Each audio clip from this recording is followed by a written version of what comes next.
What's up, y'all? Welcome back to the Lavish Journey podcast. It's your host, Jay Gaines, and here today, today's about to be a super duper different podcast, y'all. First thing first, shout out to the Lemon Pine Drop, y'all, because without them, this podcast would not be possible. This podcast comes back from June 29th, 2019, the Lemon Pine Drop event.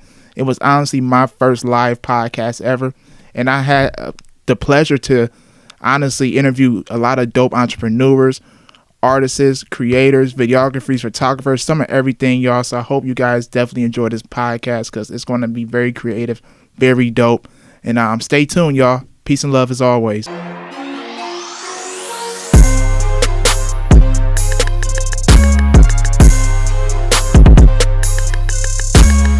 So who we got over here today? It's Be La Rouge. Be La Rouge. So let everybody know about you. When you got started with music, the introduction.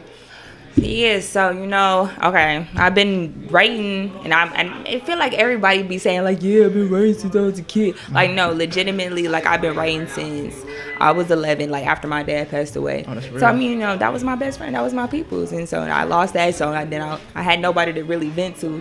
So I started writing really R&B songs first. Yeah. Then when I got turned 18, 19, I started went to college, met up with people who did music too. Yeah. We recording songs in the dorm.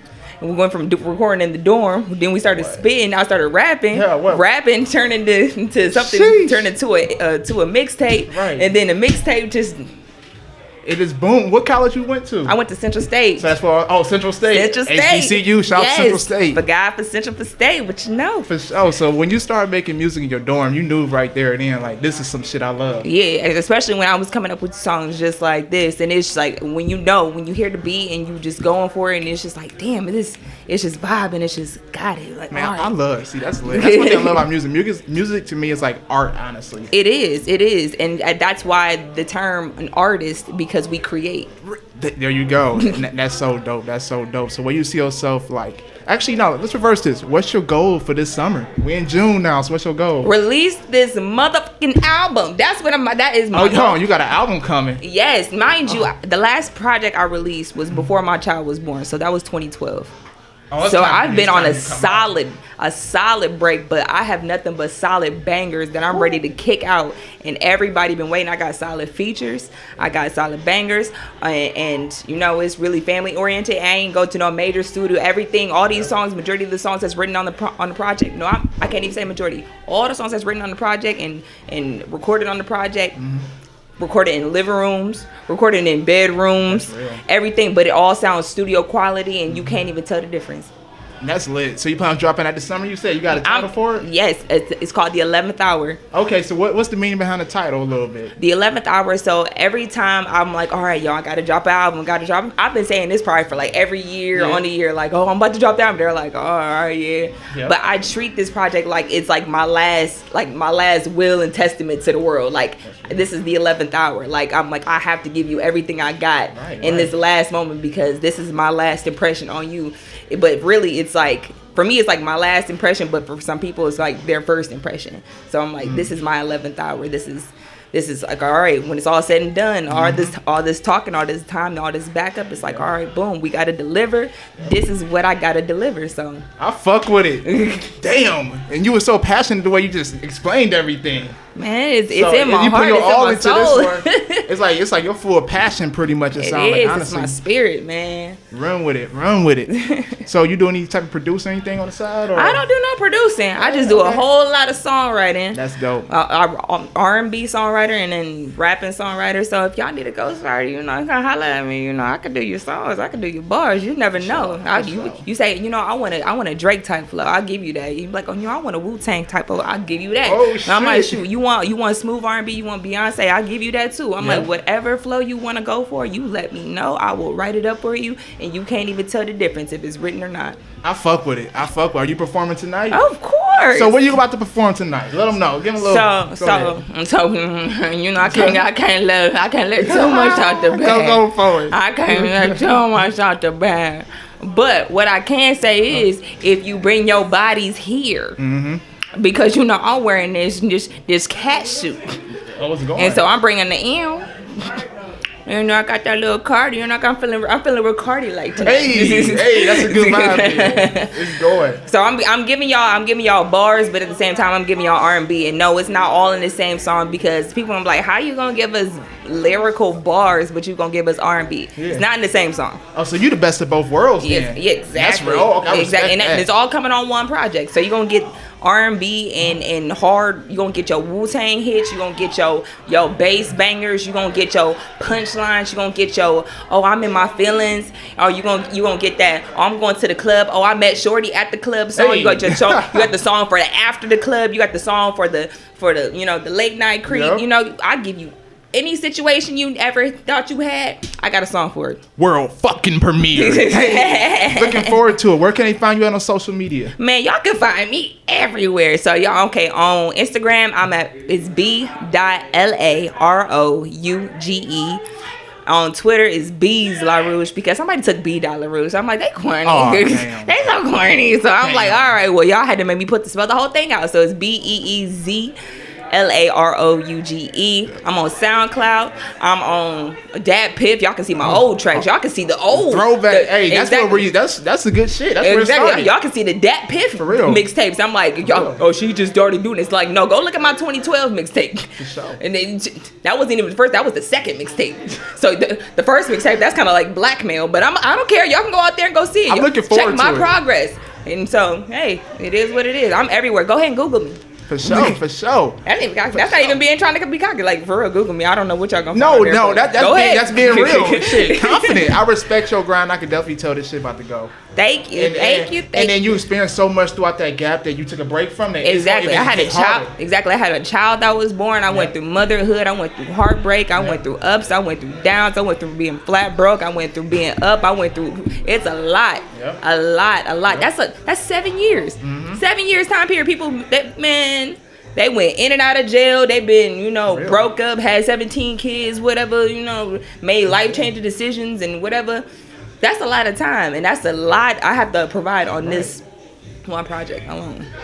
We all looking forward to it. Oh, thank you. And then to see, that's more pressure on me to deliver. That's why, hence the 11th hour. For sure. Anything else you want the people to know? No, but you know what? My beautiful daughter is right here. Hey. That's J La Rouge right there. Okay. She's named after her mama. Oh, that's dope. Yeah, so I'm B La Rouge. That's J La Rouge. Jalea Autumn La Rouge. Hey, it's going. I like that last name. That's your last name, Rouge? No. This is no. See, that's sounds smooth, Rouge. La Rouge. See, nobody. You would think that's my last name, but I want y'all to think that. Go ahead. So y'all can't Google me for real. Y'all don't really know. Y'all don't really know who I really am. After La Rouge. For sure. Thank you so much for coming up here, telling your story and everything. Stay tuned, y'all. She dropping some heat, and we're gonna check out your performance tonight. Hey. Man, how you feeling, bro? I'm good, man. I've been kicking it, working. For sure. You already know. Let everybody know about you, man, to get it started off for the people that don't know what's up. All right, my name is Rude Rebel. I'm from Tribe Entitled, Cleveland, Ohio. You know how it go. Hey. You got way back. It's my dude right here. You know what I'm saying? Brush High School. Shit. Brush, Toledo days, all that, man. Hell crazy yeah. days, man. So you've been making music since high school pretty much, man? Pretty much, yeah. I started like senior year. Right. I was with, a couple of dudes. We started a group.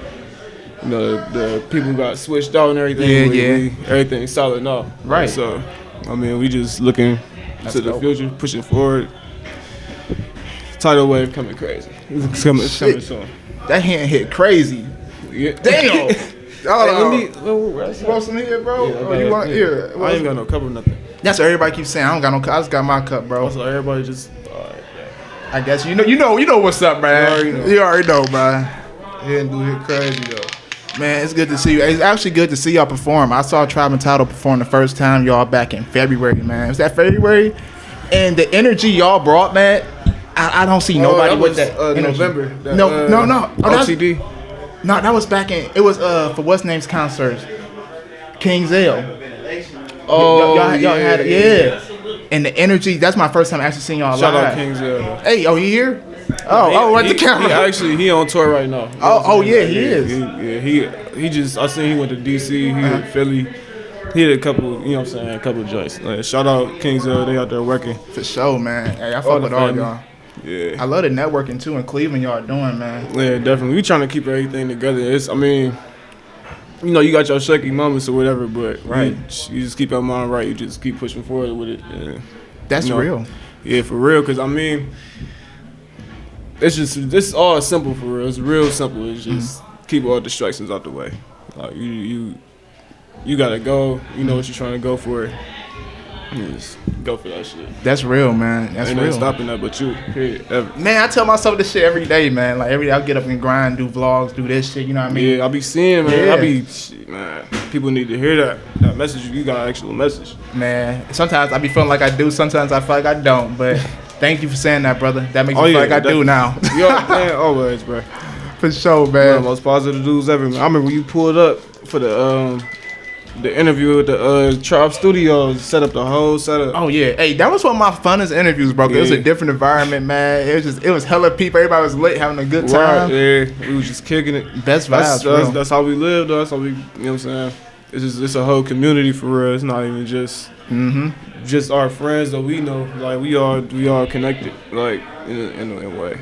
And that's real. And I noticed that with everybody in general, man. Like everybody's connecting in a way. Like it's crazy how everybody here know each other. You know, we all from Cleveland. I see the networking aspects is starting to really grow, man. Yeah, definitely.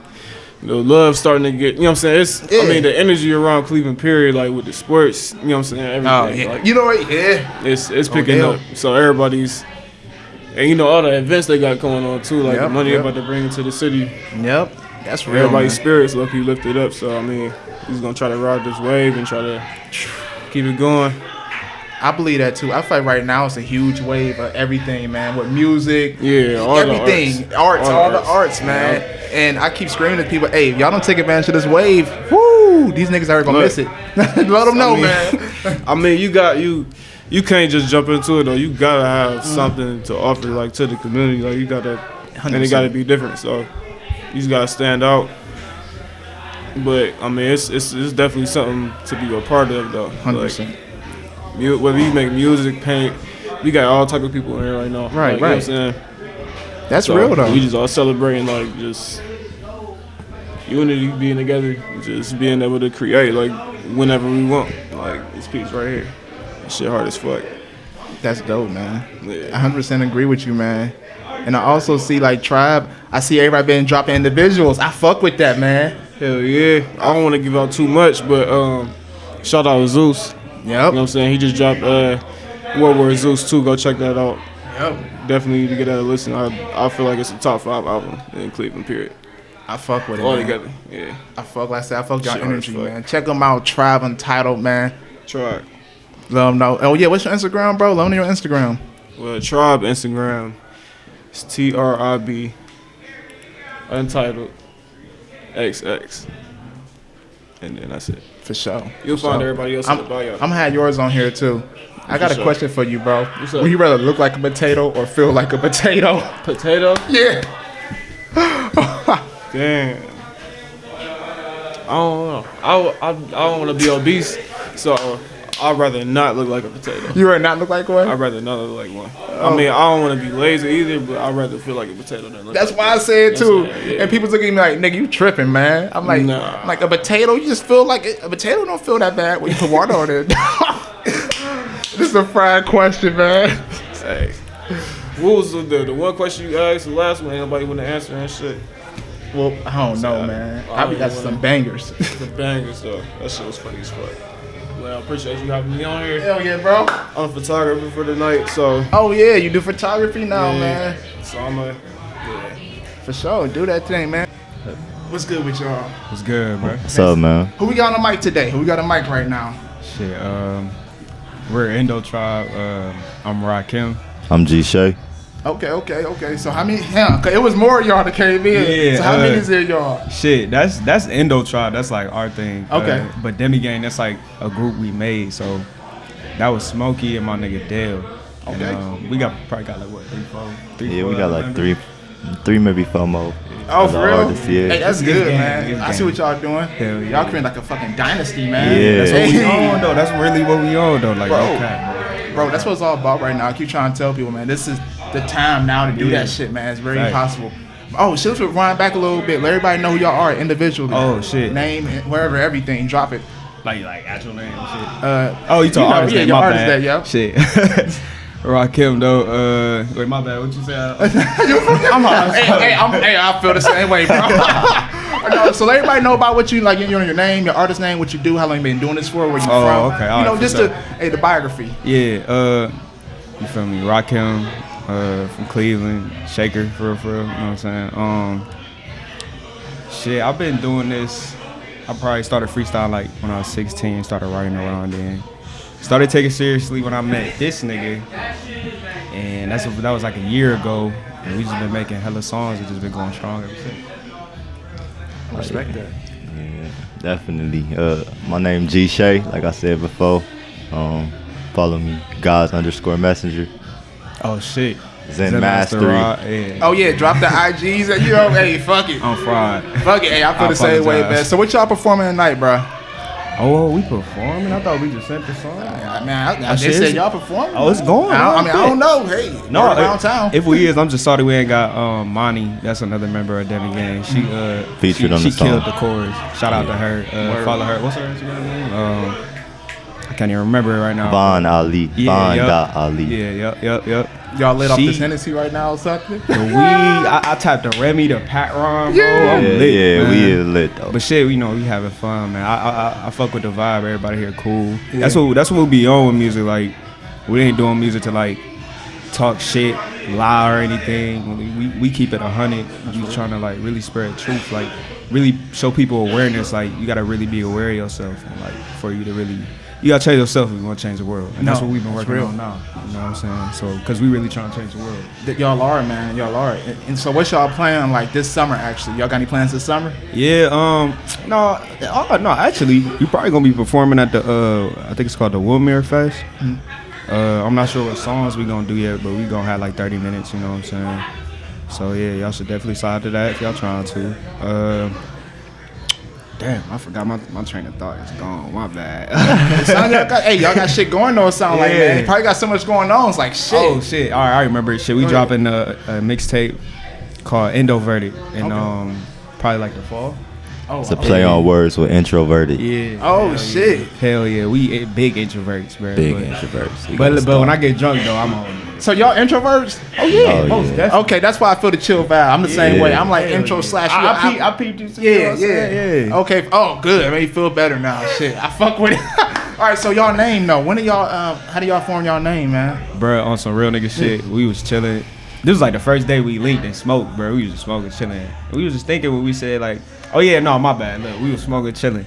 And all right, my bad. Let me back up. Go for it, man.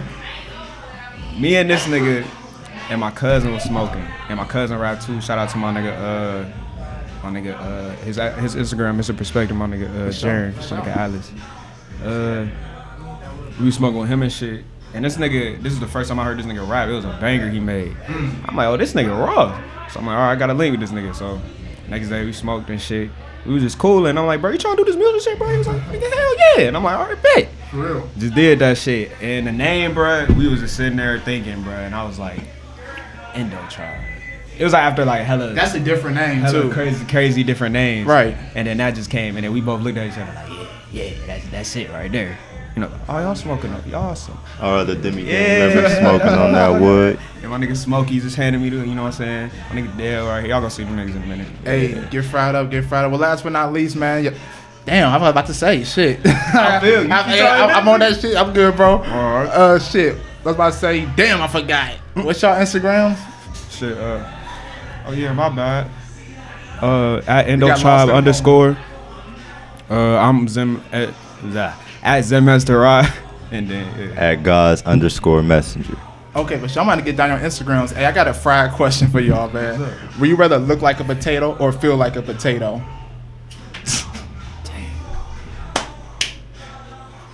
I would rather look like a potato. I was gonna say the same thing because I feel like if you feel like a potato, you're not moving. Oh yeah, okay.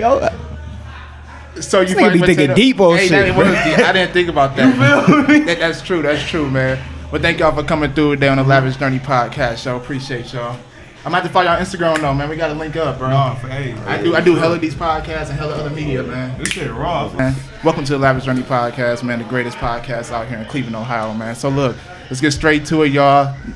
Individually, like let everybody know what y'all do, how long y'all been making music for, etc., etc. Just the whole story for real. Well, let me just start off introducing myself. You know what I'm saying? I'm Smokey Mellow Flair. Full name, but you can call me Smokey, Smoke, it's whatever. But I'm more behind the scenes right now, you know what I'm saying, trying to perfect the craft. Oh, that's real. Trying to see where my sound at, you know what I'm saying, trying to see what I can really do. Yeah. I ain't really put out no music right now yet, but when I do, I'm gonna feel as though it's gonna be the best I ever made. Progress.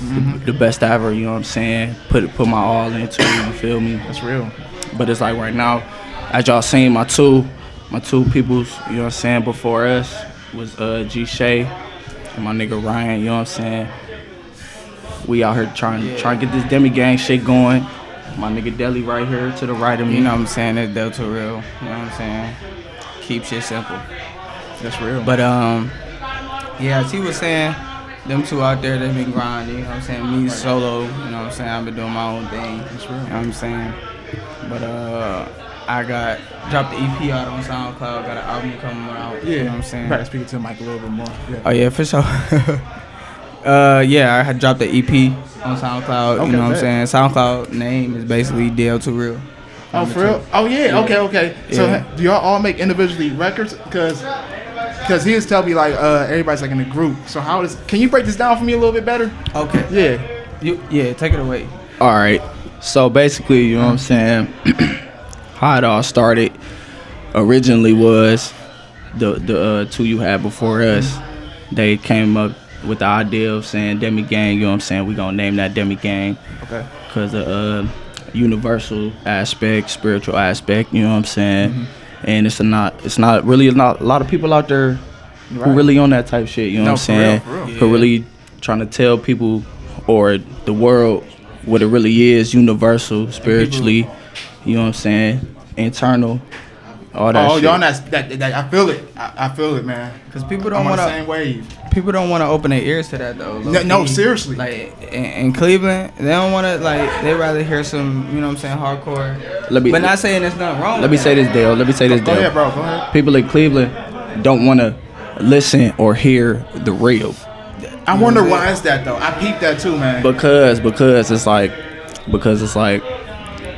people so quick to, you know what I'm saying, put it like this. It's like Cardi B, people so, you know what I'm saying, quick to say what she say, you know what I'm saying? Or people so quick to wear what the fuck she want to wear, wear what the fuck everybody want to Niggas wear. be biting for Yes, trend setting. That's all it is. It's trend setting. If And you're not once- big, if your name not out here, What you say again? Oh, is what again, bro? trend setting. Yeah. Trend setting? That's all it is. Y'all heard it. Trend Yeah. setting. That's her all it is. And You know what I'm saying? we trying to build our own and set our own trend out here.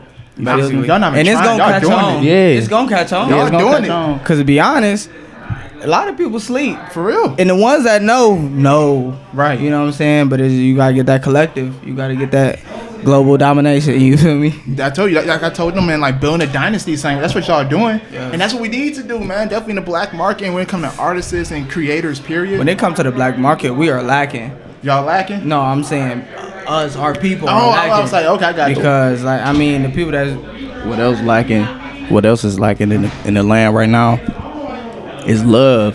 I was about to say support, bro. Ain't Like, nobody showing love. No. Ain't nobody showing support.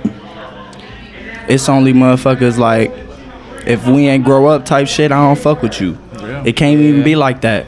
It gotta be like shit. That's how the white man, or let's say the government, want us to be as black people. That's real. Divided. You know what I'm saying? Yeah. That's what they want in the world, divide and conquer. Especially in the black community. They're going to divide us and they're going to conquer us. Not in the way that we think it's going to be, but it's going to be in some type of way. You know what I'm saying? And we already done took half of our percentage out, so now we really, you know what I'm saying? Right. I about to say, but y'all, as everything y'all doing, and y'all breaking that generational curse, it seem like. Most definitely. course. Most Yeah. definitely. We most definitely trying Yeah. to break that generational curse. You know what I'm And saying? speaking of generation, We not trying to get trapped in our generation where we sucked into the phones, social media, Yeah, no, that- whatever. You know what I'm saying? Judgmental shit, all that other bullshit. Negativity. Bullshit. Stay over there. real shit, good positive shit, come over on to the left side. You know what I'm saying? Facts. But that's where we already be at. I mean, shit be trying to flow over there. You know what I'm saying? Over that way, but I don't really stress over that. I feel it. I feel y'all vibe, man. I'm on the same shit. That's why I got this podcast show, bro. Anything's possible. Hey. Sponsor. You feel me? Hey, actually, Henny, yeah, hit us up. It's about downtown to give me a sponsor, man. So last but not least, y'all performing tonight? All right. Y'all, I don't even know. I said I don't know either, because everybody was saying I didn't see a list. Okay. Me personally, Yeah. I'm not performing tonight because I don't have a song out. He gonna perform. He got some fire. He got it. He got that heat. His name's Smokey LaFair. You know he got that flame. Stop playing. CLE, you seen it first. Fuck out of here. Hey, appreciate y'all. You know what I'm saying? No cap. It was good smoking with you, even though you wasn't smoking. P.O., what's good, fam? We got P.O. here at the table right now. Oh, yeah. Put the headphones on. You want me to turn it? That's perfect, yeah. You good, bro? Yeah, I'm straight. For sure, man. P.O., let everybody know about you pretty much, who you are, what kind of music you do, how long you making music for, where you from. Oh yeah, I'm from Maple, Cleveland by way of Maple. Been rapping since I was 11. So, that's what I do. I like to make that soulful music. Oh, okay. I like to try and make catchy lyrics over hot beats, or I'm real like a lyrical kind of nigga per se. No, that's dope, bro. So when did you discover that you like to make that type of music? Cause that's different, man. Well, when I was younger, I always grew up listening to Chameleon. That was my favorite artist. Hell yeah. Then I went out to college, and when we was in New York, nobody fucked with him. But they fucked with like either the New York people, and people here mess with like Gucci and all of that. So I wanted to blend like lyrics over catchy beats, catchy hooks. So that's kind of like what I try and do. And I listen to a lot of like J. Cole and all of them now. Man, what college you went to? I went to college out in Buffalo. Oh, that's okay. So that's when you heard a lot of J. Cole stuff in New York? No. I heard it when I came back. I graduated in 06, so Cole wasn't out. Yeah. Oh, okay, I got you. Yeah, so that's just pretty much how it is. Cole's definitely one of my top artists, man. I like his flow. for So sure. you more into that flow of music? Like your music is like, if there's like a smooth flow? Yeah, like, I mean, pretty much whatever you want to, Right. whatever beat you give me, I can go to it. But I prefer to do more like like a Kanye type song, J. Cole, Kendrick, stuff like that. Like That's dope. my lane. That's dope. So what's your top 5 artists, bro? Right now or all time? I'm gonna say right now. Right now, definitely Kendrick and Cole. Who else I fuck with now? Oh, Drake. Drake definitely up there. Yeah, Drake up there for sure. I want to say Meek, but he annoyed me. Like his voice. How does Meek annoy you, bro? His voice. It's just his voice. Like he's dope. Wait up, hold up a minute. Yeah, no, Meek is dope. I got you. But his voice, I just can't give it. Oh, Game. Game is one of my top dudes. Word, okay. And then I'm trying to throw one of the young dudes in, but I can't even really think of one of the young up-and-coming niggas. Throw somebody young at me. I'm trying to think. Man, I listen to I don't really J. listen Cole, to like Jay-Z. Young, I can't tell you. Okay, we in the same boat. Okay, I'm gonna say for sure. I respect what they doing. Lyrics though, Saha. Yeah. I love Saha, the Prince. Okay. Who's Saha? He with good music. With For real? Kanye, yeah. I gotta check that out. He got cancer, man. And he, damn. No, he dope. Oh. No dope on Sundays. Oh, my fault. Look, I'm thinking you said he got cancer. That's what I thought you said. That is what I said. Oh, like, listen, I'm thinking from a medical perspective, bro. No, he has cancer, or he had it. He beat it. Oh, you serious about that? I thought you meant like this meant like nothing. Fuck it. I'm fucking up, y'all. Go for it, man. No, he actually had cancer. Okay, I got you. I guess he beat it or whatever. I don't know. Oh, that's real. That's real. But he dope. Yeah, he dope. For sure. I thought he still had it, but I say, damn. No, I don't. Oh, okay. Nah. But that's dope, man. I gotta check him out, man. So, what's your plans for summer 19, bro? Man, I actually, like last weekend, I drove out to Chicago on a whim, because I've been in a few plays. So I was going out there for this acting little agency thing. Okay. They had a showcase for all of that type of shit, and they had people there for music.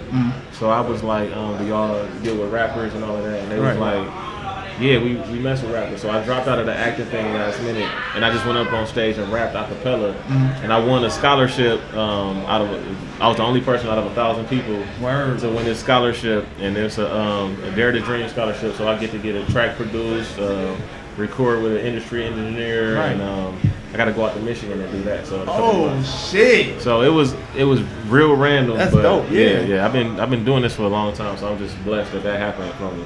Man, it's like reaping the benefits of it, man. Yeah, for sure. Because I know I know a lot of artists, man. That's like a lot of hard work. I actually see it firsthand a lot, man. And to like, so you make your own songs or you write your own music? Yeah, I write everything I do. I write, but I don't make beats. I know how, like just to like pattern and stuff, but I try to focus on getting my music, my writing skills better first. You know, a lot of people try and do too much stuff at once, and they don't be good at one thing. So I want to focus on one thing and try. Damn, if I can speaking to me, bro. That's how I be on. But no, man. I mean, no, that's real though. Yeah. So when it comes to like actually making music, man, I know that's like, how do you get in that creative mindset to just sit down and just write songs? Well, for me, it's like I'll ride to instrumentals. My wife can't stand it. That's my wife right there. She can't stand it.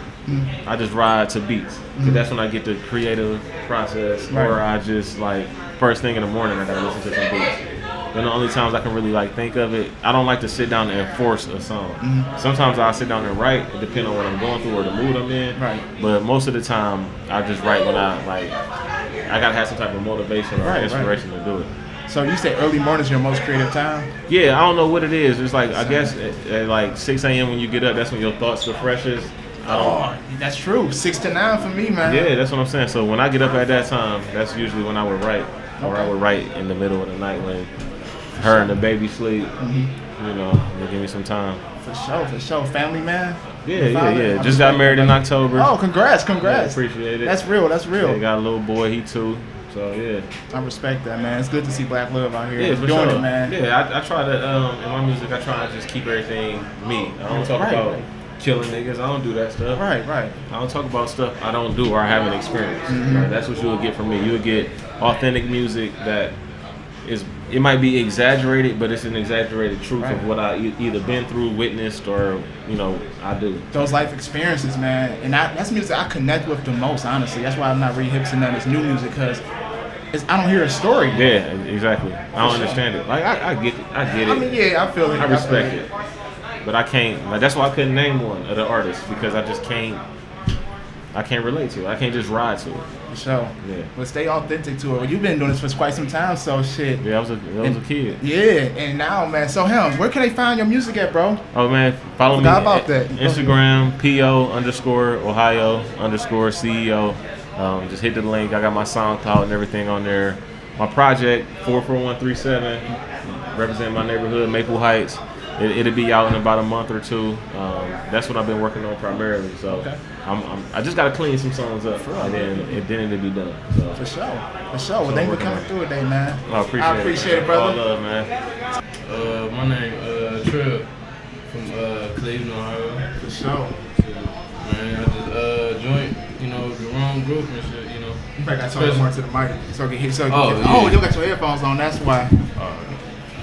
There it go. Yeah, man, I'm gone though. But I just joined this group, and it's a special thing he got going on. That's if real. We keep on doing this, it's gonna get bigger. Yeah. Bigger, you feel me? And people like him, they gonna get more exposure. That's real, man. That's what it's at. Cause it's all about. That's what we need out here, though. Right. Like Atlanta, they got everybody out there, but they be supporting their artists. We don't do that. That's true. I think we starting to. Right, that's what we need to. Yeah. Instead of fighting with each other, that'll be tough. We need to eat together. For real, man. It's plenty to eat for everybody. I scream all the time, man. We gotta get my man down here. Yeah. You gotta go ahead. I'm listening, man. Taking in all the the input and everything. My name Benji Rue, man. But you know what I'm saying? I go by the stage name Bendy Smooth. Because I'm a vocalist, I'm a singer, man, and a lot of people don't expect me to sing. People look at me like this nigga, the hell, you a rap? Yeah, I sing. I ain't gonna lie, I thought you was a rapper too, man. Yeah, Were you just a singer? Just a singer. Oh, that's dope. Yeah, so everybody first thing, man, he probably rap, another rapper, ain't nothing wrong with that. Right. I want all my people to succeed. Right. I'm tired of seeing this getting killed. I'm tired of losing people. I'm tired of seeing our people struggle. Right. That's real, so man. I just want to. I've been singing since 2 years old. Yeah, so that's it's like gift, that's my passion. It's like, gift. Yeah, man, it is. It's just like, and now that's what I want to do. I told myself like, when people ask me what I want to do, I want to sing. I want to make music. I say so. Making music is your absolute. I'm not gonna say dream. That's your reality at this point. That's my whole life. That's what you doing. Yeah. Like, That's I wake up as a song in my. I wake up as Commodores in my head. That's dope, man. So, do y'all believe in manifestation? Like wherever you actually go out to manifest, it will come. Yeah. And that's real, man. So if you believe you doing that and you still rocking with it, keep it going, man, non-stop. Cause singing touches you differently. It's like when you singing, man, when I hear R&B or some shit, I be locked into it, honestly. I'm good, bro. But then when I listen to rap, I feel a different way. I soak in R&B. Like just 2 days ago, I was at home listening to some old school ass Temptations music. That soulful shit. Me and my mans that got on the podcast earlier, Smokey Man, the Flair, man. Every day we together, we listen to Commodore. Yep. The Whispers. Yep. You know what I'm saying? Temptation, we take it back. Oh yeah. Because there ain't nothing wrong with, you know what I'm saying? It's something wrong with some of the new age music. There ain't nothing wrong with new age music, but sometimes it's time to, you know what I'm saying? Take it back. Right. Take it back to where it was originated. And that's like, real. I always listen to Luther. Oh, Luther. My mom Dukes had me listening to that all the damn time. Yeah. This is Christmas, all that shit. Luther, we could take it back to where everything, Uncle Charlie. Yeah. Where everything began. That's where I get a lot of my vocals from. Like, I mix the old with the new. Right. That's good. Yeah. You know why? Because that shit's timeless, man. Like, I listened to Summer Madness 2 days ago, back to back outside in the garage chilling. I forgot what the group is, but that's good to make that kind of music, though. The music is going to go on forever. You know what I mean? Forever. And that music is never gonna go nowhere. Like when I get older and my daughter hear me listen to music, she's like, Daddy, what is this? I'm like, Melanie, this is the Whispers. Yep. The Whispers said, lost and turned out. You know what I'm saying? Then I'm saying they speaking about some real stuff, you know what I'm saying? About, you know what I'm saying, females being lost and turned out in the world and not knowing which direction to turn, you know what I'm saying? Man, they spoke actual messages. You know what I'm saying? It's not all about flipping and whipping them chickens, killing a nigga, you know what I'm saying? No, it's all about holding the stick. You know, it's not about, even though, you know what I'm saying, that's the reality we live in. I know, yeah. I know what you're saying. Even, like, I ain't no hypocrite, you know what I'm saying? Because I was gang bang. I'm power root, you know what I'm saying? I won't even fake it to you. Knowing in Cali, knowing in Atlanta, I've been places like people know me, you know what I'm saying? But that's not all I'm about. People see me, they see not, you know what I'm saying, money over bitches, nigga, but a man of business. Right. You know what I'm saying? When they see me, they see a articulate nigga, then rather than, oh, he just a game. Niggas see, oh, damn, he, you know what I'm saying, he got his flag, but shit, he got his shit together and he got his head on straight. I gotta set an example for my child and my future children. That's right. You know what I'm saying? I ain't trying to see my mama bury me. You feel what I'm saying? Leaving my dad. Hey, I was locked in when he was talking about it. Hey, that shit real though, man. Shout out to my nigga Smokey at all times, man. Hey, and you know what's crazy? You know what's crazy? What's good, bro? Go ahead. My man Smokey that got on, like I said, the podcast earlier. He, like I said, I mentioned, I'm Power Root. I'm, you know what I'm saying, insane mob gang. My man Smokey rolling 60 Crip. We together every day. That's my brother. Other than the gang shit, like that's my actual brother. Like that's what I'm saying. Like we united. You feel me? Like Catholic, they got the Bloods and the Crips, they all together now. Like yeah, I hear about. Actually, I see it a lot. Well, me and my brother, it's red and blue make green rather than purple. You know what I'm saying? Yeah. Making this money, it's all about respect. We all it's all about love, respect. So I got a question for y'all then. Do you feel like we're breaking that generational curse? I feel like we can. We can. Y'all think we doing it though? Like, I mean, it's hard because not per se because it's still the younger generation now. Right. They don't give a fuck. They don't. They don't care. They look up to us though, man. They look up to us, but at the same time, they don't give a fuck. That's you know what. 1 second Sad they ready truth. to pull a gun. They don't want to put no gloves on. They don't want to fight and get that ass with them. They quick to put that gun on. And don't get me wrong, if I feel like my life in danger, I'm gonna put a gun too. But I'm quick to beat your ass first. You know what I'm saying? I'm not that. You know what I'm saying? I'm not that guy. I got. You know what I'm saying? People to live for. That's fact. I got a message to send the world rather than just the community. You know what I'm saying? I want to reach everybody. So I want to help the kids starving, not get no pictures taken. Shit, just to help the niggas. I want to publicity. Right. Just help them make me feel good. I don't want to be shown for. A lot of people do shit just to get you know what I'm saying, get pictures taken. On some social media shit, I'm cool. Clout. Just get They rich. do it for clout. For real. I'm cool. All the And- material shit don't matter, man. It don't matter, and I don't. noticed that, man. As you know, getting older and going through life experiences, that material shit don't matter. You man. can't take it to the grave, You man. can't. You can't, man. And that's the sad truth. A lot of people, I don't know, but it sounds like y'all aware of this stuff. And honestly, more self-aware. So. And then when I that's talk, dope. people be like, man, how old is you? You know, you young. So I'm 24. I'm like, you talking like that, man? You don't know about life, man. You want people wouldn't believe you. Wouldn't know what I'm saying? People you don't underestimate nobody. Like you wouldn't believe the stuff. Like I had to be a father at a young age, not prepared. And your mommy asking, how old were you, bro? 17. Say, oh, okay, yeah, that was young. 17. So how was that, man, for you, man? You know, Man, that's of course, all you know what I'm saying, young black men at that age, they don't believe it. Mhm. Oh, yeah, I'm pregnant. Yeah, alright. Straight. Yeah, she was really pregnant. I just saw her growing and growing, so I had to face reality. Mhm. But it's like I had my father in my life all my life. Right. I refused to not be that example. I had to. I'm like, I can't just abandon my responsibility. I actually did this. I'm like, and it's mine. I'm like, damn. So shit, got my first job. Did what I had to do. This was shit I'm proud of. This was shit I ain't proud of. But guess what?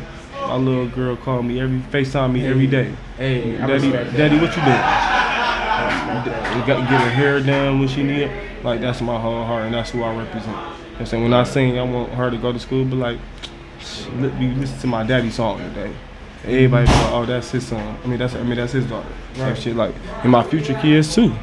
I'm trying to set an example, and I want to set a right example. Respect, bro. That's all I can say at that, man. Got to. That's some real shit, man. I respect you for doing that, definitely, man. I have no words to say. He just broke down everything for real. And where can he find your Instagram? Actually, your music on Instagram or something? Like, Man, I actually, like I said, I'm an up and coming artist. Yeah. So real soon I'll be putting out my own stuff. I've been working on. I mean, you can't never be too perfect or perfect at all. Oh, Ain't yeah, nobody of course. But I've been working on getting my craft all the way together, and I'm ready.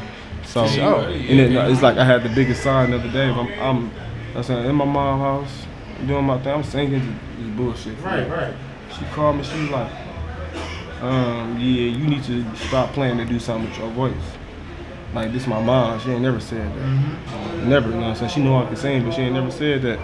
I'm like, what you mean? She like, no, stop playing, do something with your voice. You, LMA, y'all get together, do whatever. I'm laughing. You know what I'm saying? I'm laughing it off. I keep thinking like, damn, when she speaking some shit, is it really time? And I feel like it's really time, man. I didn't, like I said, at that moment, man, I just got to jot down I shit. think what Mom Duke said, it's real. Man, I got to jot down shit in my little notepad to this little beat I found on YouTube. I'm like, it's really time, man. So we all see Bendy Smooth, man. Bendy Smooth, it's me, man. Bendy Smooth. Bendy Smooth. Hey, that's a smooth yeah. name. Shit, yeah. Oh, shit. For sure, man. I'm looking forward to it, bro. Definitely just hearing your story. So, man. It's nice about some real music. Some real shit. I'm coming. And that's why I fuck with, you know. I have nothing against the new artists out here, nothing. You know, they make their money wherever. Right. But I don't feel that music. Y'all get what I'm saying? I'm coming with some shit that you gonna be like, man, what the hell did young boy just say, man? I'm looking forward to it, man. I'm an old soul and a heart soul. I give it the old school feel, but it's gonna be that urban hit. Okay. It's gonna be the radio.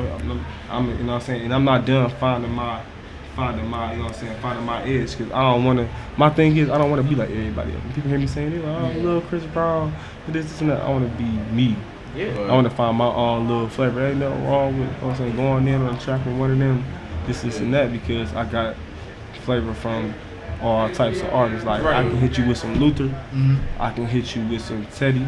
You know what I'm saying? Teddy P, I promise you, man, I can do it all, literally. For sure. Literally, man, I got vouchers. Like me and my nigga just sit around, they be like, man, what the fuck? They look at me like, man, this nigga can't hit no high note. We listen to If I Ever Fall in Love Again by Shy. And that high note that they hit, my friend, man, hit it. This nigga, this one right here, looked at me, he said, dude, he just, I'm like, man, I really got it, man. It's really time, man. So y'all stay tuned, man. At the same time, when niggas that can rap, hear that shit. I'm looking forward to hearing that. I'm about to find you on the gram. Hey, what's your Instagram so I can remember them in here? It's Fly High, period, RU. Fly High Ru, man. I'm about to follow you now, fam. Yeah, follow me, man. And it's going to be a picture of me that pop up. And then the name going to say Jabron Lames. IG? Yeah. Fly High, what's it again, bro? Fly High, period, Ru, RU. Just now starting over, man. So I'm like, hey, that's the best time, and bro. And then when you go to there, go peep that video, click that link. Hold on. Here, bro, I'm gonna have you searching, man. I got you. Oh, okay. I got you, man. I know everybody in Lightweight. You So, know what I'm saying? Been drinking, smoking. living it up, man. There you go, right there, man. Let me see yours real quick. I'm just going. Oh, RU. I got you. Yeah, RU. For sure, man. Oh, you got it? Oh shit, is she right here? Oh, the link right here? Yeah, that's okay. That link in my bio. I was in that video. Yeah. You know what I'm saying? But it was my homie's video. It was just like, I'm going to try to get them to the next event. Yeah. Something because, you know what I'm saying? I feel like that video, we did it last year, but, you know what I'm saying? It's a good video, man. It's a great video. And I was in there. I was geek. I was just an innocent bystander. I'm going to say that now. Just chunking up the set. I ain't going to lie to you. That I'm not Bendy Smooth in there. I'm Benji Root. Hey, you know what I'm saying? You supporting, having a good time. I'm supporting, yeah. In that video, I'm Benji Root. You like, man. In that video, you be like, he don't sing. I refuse for you to tell me that man sing. Right. Until you hear a track, you be like, bro, that's you, bro. Yeah, man. For real, man. For real, man. I appreciate y'all for coming on here today. No problem, man. For sure. I'm probably the Crease Mob. Okay. My name is Gotti Mac from the Crease Mob. For sure, man. Well, everybody know about y'all, man. What y'all do, how long y'all been in music for. You know, the whole bio. Okay. Better talking to Mike a little bit. Okay, so I started rapping probably like 9 years ago. I was a young nigga. I was probably like 19, 20. I was still in college type shit. But niggas started taking it serious when I linked up with this nigga Gut and some other niggas in the Crease Mob. When was that? When did we do that, Gut? That was 2013 when the mob started. Yeah. Oh, that's dope. So what got y'all started with that?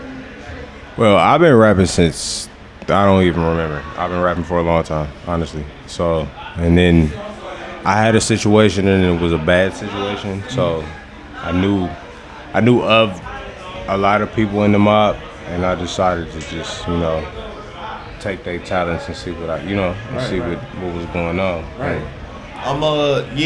Gut was definitely a dope addition to the team on account of I was hip to him already. Like, cause I ain't rap in high school, but I knew who this nigga was from just going to party and shit.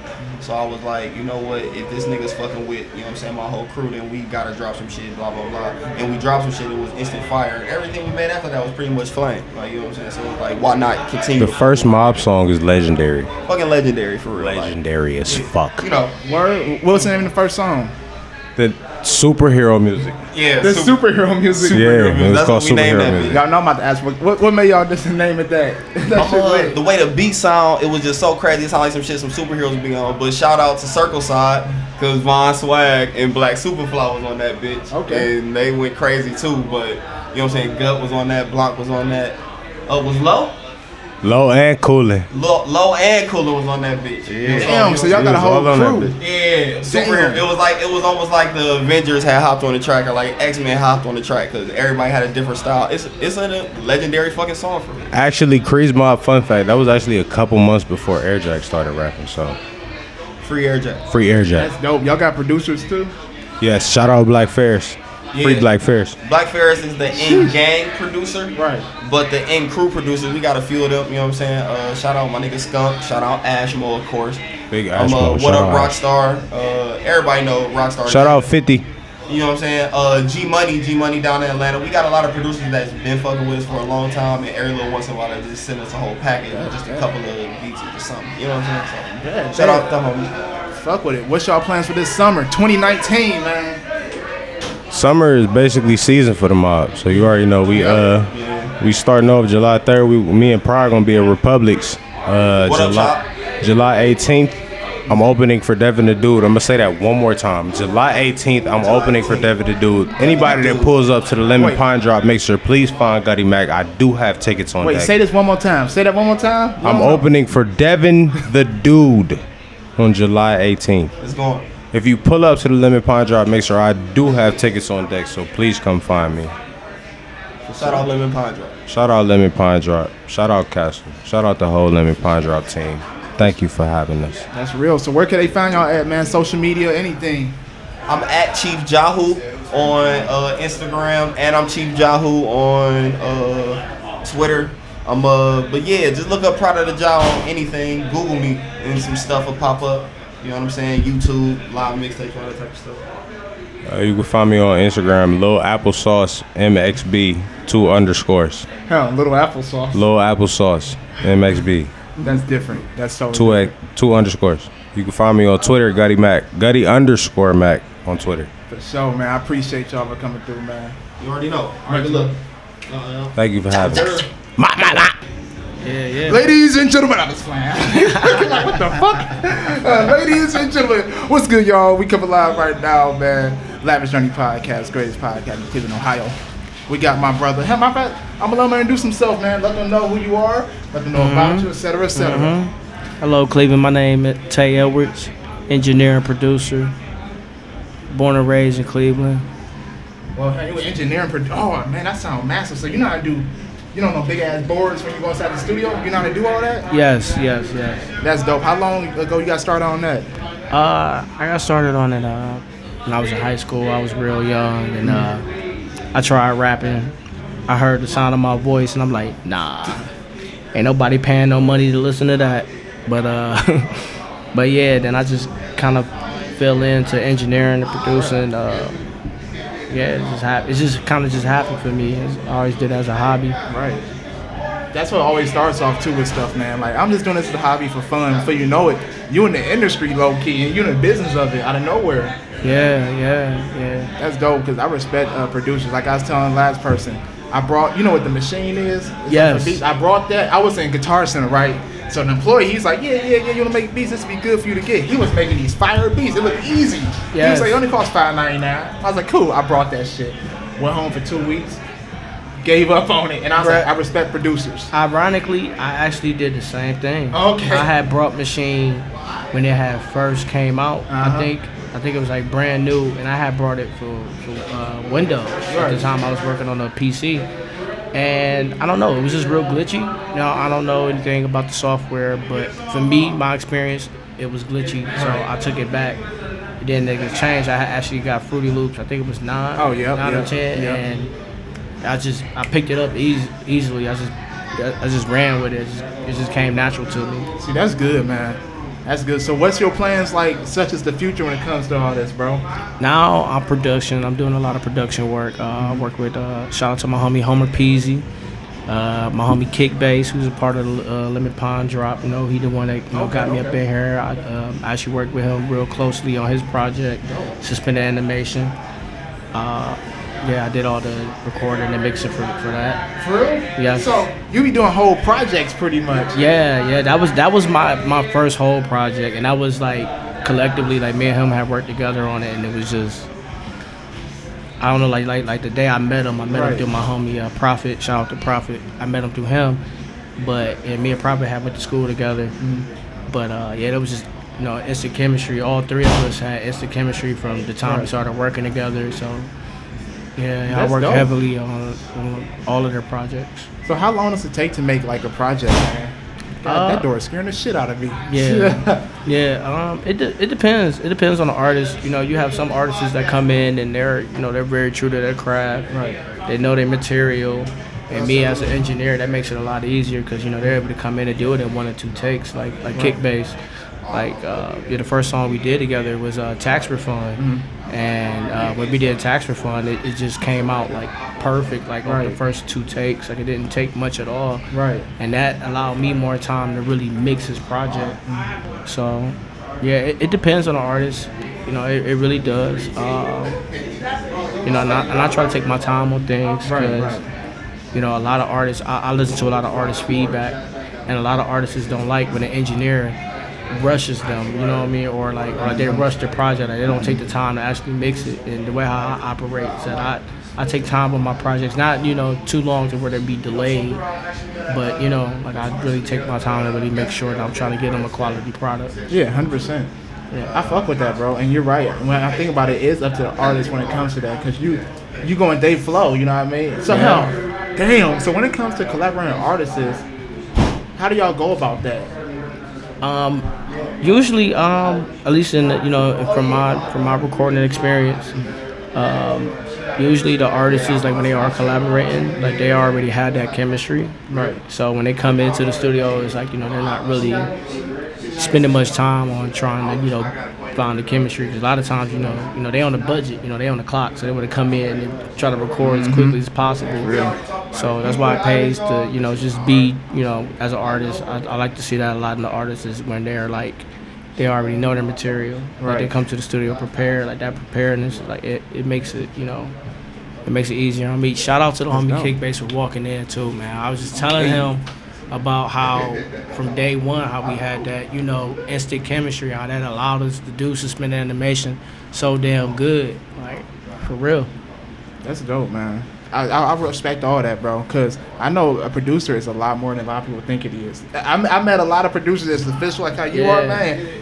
That shit ain't just making no beats. Yeah, it's not. You know, like I try to, cause like, let's say like I come across another beat, you know, and I like to help other producers too. Like I'm a big guy, like I help, like, you know, like I hear my homie like he made a beat, I'm like damn, like I ain't making nothing like that, but I know somebody who would sound good on that, so I try to plug other people in too, you know.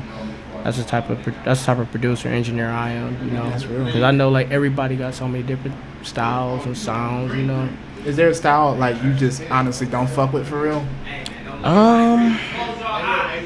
Yeah, you gotta be real with them, man. The heavy use of the Autotune. Heavy use, like I'm not against use of Autotune because I've used Autotune, but the way how I like to do it, I just do it like Kanye type Autotune, you know, like something real, like 808s on Heartbreak, like something really where it's really metal, you know, like it's a mellow sound. You know, I just think it's, you know, that I think that's like a songs with like heavy use of Autotune, heavy use of Autotune. The heavy use of Autotune, where it doesn't sound natural. It's like, you know, I like a natural vocal. Like I try to make everybody sound natural. That's real. I know they do use Autotune a lot. I mean, when I heard Future doing, for instance, I like how it sounds, but after a while, I think a lot of people start just having their songs off pure Autotune, and that started killing my ears. Yeah. I respect y'all out there, but that started killing my ears. Yeah, and it's like Autotune ain't for every artist, you know. It's like, not. So, and it's like I know that everybody want to keep up with the style, you know, with the times. You know, you want to stay relevant, you know, so you want to use, you know, the same type of things that these bigger artists are doing. Yeah, but at the same time, like, be unique to yourself. Like when you got that, like when you got that faith in your craft, your music, like it just stands out. Like it literally does, you know. That's true, because honestly, I listen to music. I like to feel music, you know what I mean? Of course, listen to the boom, boom, boom in the club. But I love Future though, so I fuck with it. That's what I'm trying to say. Yeah, like I fucks with it. It's just the heavy use of Autotune. Like sometimes, you know, it ain't gotta be on the whole project, you know. Exactly. Hey, y'all hear him out there, man. Y'all hear him. Yeah, that's all, man. I want to hear more of the natural rap, man. I like that. I think it's you know. And guess what? You're gonna be the one producing it for him. Hopefully, man. But man, my production style is so broad, man. Like I do so many different types of sounds. Like one day I'm Kanye, the next day I'm fucking Southside. Like, you know what I mean? Like because I listen to so much. Like so my production like style is really broad. That's good. You're supposed to be diverse with it though, man. That's how you get that big audience. You get hella people you working with, man. Yeah. That's dope, man. I respect that, bro. And not just that, you know, it's like I'm just a fan of hip hop, like the whole genre, you know, from everybody. You know, I'm just a fan of just any type of form of rap, like, I'm a fan of. So I try to do a little bit of everything because I don't, I like to show my influence through my music. Damn, that's deep, man. Yeah. That's the connection you're supposed to have with it, though. I respect that, bro. Where can they find you at, man? On Instagram, they can find Facebook, me on Instagram, Facebook, Tay Edwards. Instagram, Tay, TAYE.EDWARDS, Tay Edwards. I was about to follow you, but you start saying hello words. I was like, fuck, I'm gonna wait till afterwards. Shout out to my brother Tay Edwards, man. Check him out, y'all. He's definitely gonna be out here. You got anything going for the summer, man? Oh yeah, actually, I'm working out of Team 100 Studios. Oh, dope! So y'all can definitely catch me over there. Yeah. Working with my homie AU Holmes and my homie DJ. They both dope producers, real dope producers. I just met them, but man, I think it's gonna be a good summer for us over there at Team 100 Studios. Yeah, shout out to them. I feel the vibe, bro. Congratulations on that, though, man. That's big. Yes. That's big, man. But thank you for coming on Lavish Journey podcast today, man. Thank you for having me, bro. Hell yeah, I appreciate it, fam. Stay tuned. My name is Famine Red, aka King Famine. They call me that one now too. So. King Famine? Yeah. Where you got your start with that name? That name actually just came recently. I've been going by Famine Red for like the past 4 or 5 years. There was this magazine in Cleveland. They did like an article about me, and like on the article, they called me like King Famine on the article, so it kind of stuck. So I changed like my IG, and I changed my social media name to it. But I'm actually thinking about changing, because my stage name is Famine Red. I'm thinking about changing it to King Famine. I was on Sway in the Morning a couple of days ago. What's today? Saturday? Today? I did Sway Wednesday. Today is Saturday, yeah. And they called me King Famine like on the fucking radio. So like, I think I'm gonna probably change it. Man, you are a king, brother. Yeah, so I think I'm gonna go ahead and change it to King Famine, but that's real. backstory. You can't claim that fucking shit. Yeah, man. They called me that live on the radio with millions of people. So I guess I'm gonna change it to that, man. That's wild how you just took a shot of Hennessy and just was talking straight. No, I didn't take it yet. I'm about to take it. I thought he took it about to say, you know what, y'all, this nigga deserve a trophy, man. Shit. I fuck with him. I got it. I took it now. You got the 2 cups going. This water, man. Stay hydrated. Listen, man. It's hot today. Man, hot as hell. And this liquor dehydrates you, man. So I'm just trying to stay hydrated, man. I feel it, bro. So what's your plans for this summer, man? What you got going? I got an EP dropping Wednesday. Oh, shit. Yeah, so I like to do like a tradition. For the past 3 years, I've been releasing something every year on my birthday, like a project. I do, singles and visuals in between, but I always like to put out a project every year on my birthday. So my birthday is next Wednesday, so I'm putting out an EP on my birthday. It's called King Ain't Been Crowned. It's pretty dope. I'll be performing at the Grog Shop that following Sunday too. So if anybody want to, pull up, come kick it, come watch us perform or whatever too. So that's dope, man. So you got shit coming right at the perfect time. Like the way everything happened. Like I said, I got the call from them Tuesday, did the show Wednesday, and then it was like crazy because, like I said, my EP is finna come out. Right. So it's like a perfect setup. But I sent them music from my album that I put out last year, so people still getting hip to that one too. So I'm kind of like, right. You know what I'm saying? Still pushing that old project, and then I got something new coming out too. So I don't know. I get they say timing is everything, so I guess that's what it is. You know what I'm saying? Honestly, I think that's the best thing to do, man. Keep consistent music going. Like you say, you just push one. I ain't trying to get like another one out there. That's how you keep. Honestly, that's how people keep my attention on music. Definitely when it's good music, man. So do you talk about a lot of experiences in your music and shit? Yeah, just a lot of real life stuff. I don't know if you earlier, my daughter was standing right here with me, so my daughter heavily influenced. Just life experiences, man. Just real life stuff. I am lyrical with it. I do have my certain songs where I just straight hip hop, just straight rap. But a lot of times I like to be realistic and like make music that people can like relate to and whatnot. So I pretty much got songs that could speak for a little bit of everybody at some point in life. So and I try to keep it that way, just so everybody can just relate to it. That's real. Who are your top 5 artists, man? Of all time, or are we talking in the city? No, or we're gonna speak of just today in general. At this moment. This moment. Okay, so this might blow your mind. Shit. Adrian Young and Ali Shaheed Muhammad right now are like my two, and they don't even rap. They play instruments and make music. I'll go with them right now on the rap side. You know, of course, I'm gonna go with the Jay-Z's. I'm gonna go with Rhapsody. I'm gonna go with GQ. I'm gonna go with who? That's a lot, man. It's a lot to name. You know your Kendricks, of course. Yeah, of course. The Coles, Drake. I still listen to Drake. Me personally. I like a little bit of everybody, to be honest with you. Like I can't even really put like a name on it because I'm inspired by a little bit of everything and have been inspired by a little bit of everything at some point in life. So who is the greatest rapper ever? All right, so this is debatable. Like it's all of this is like subjective. So like if we talking like rapping, I think Eminem might be the best person, like rap wise. I've never heard anybody rap like that. First person ever said down the show.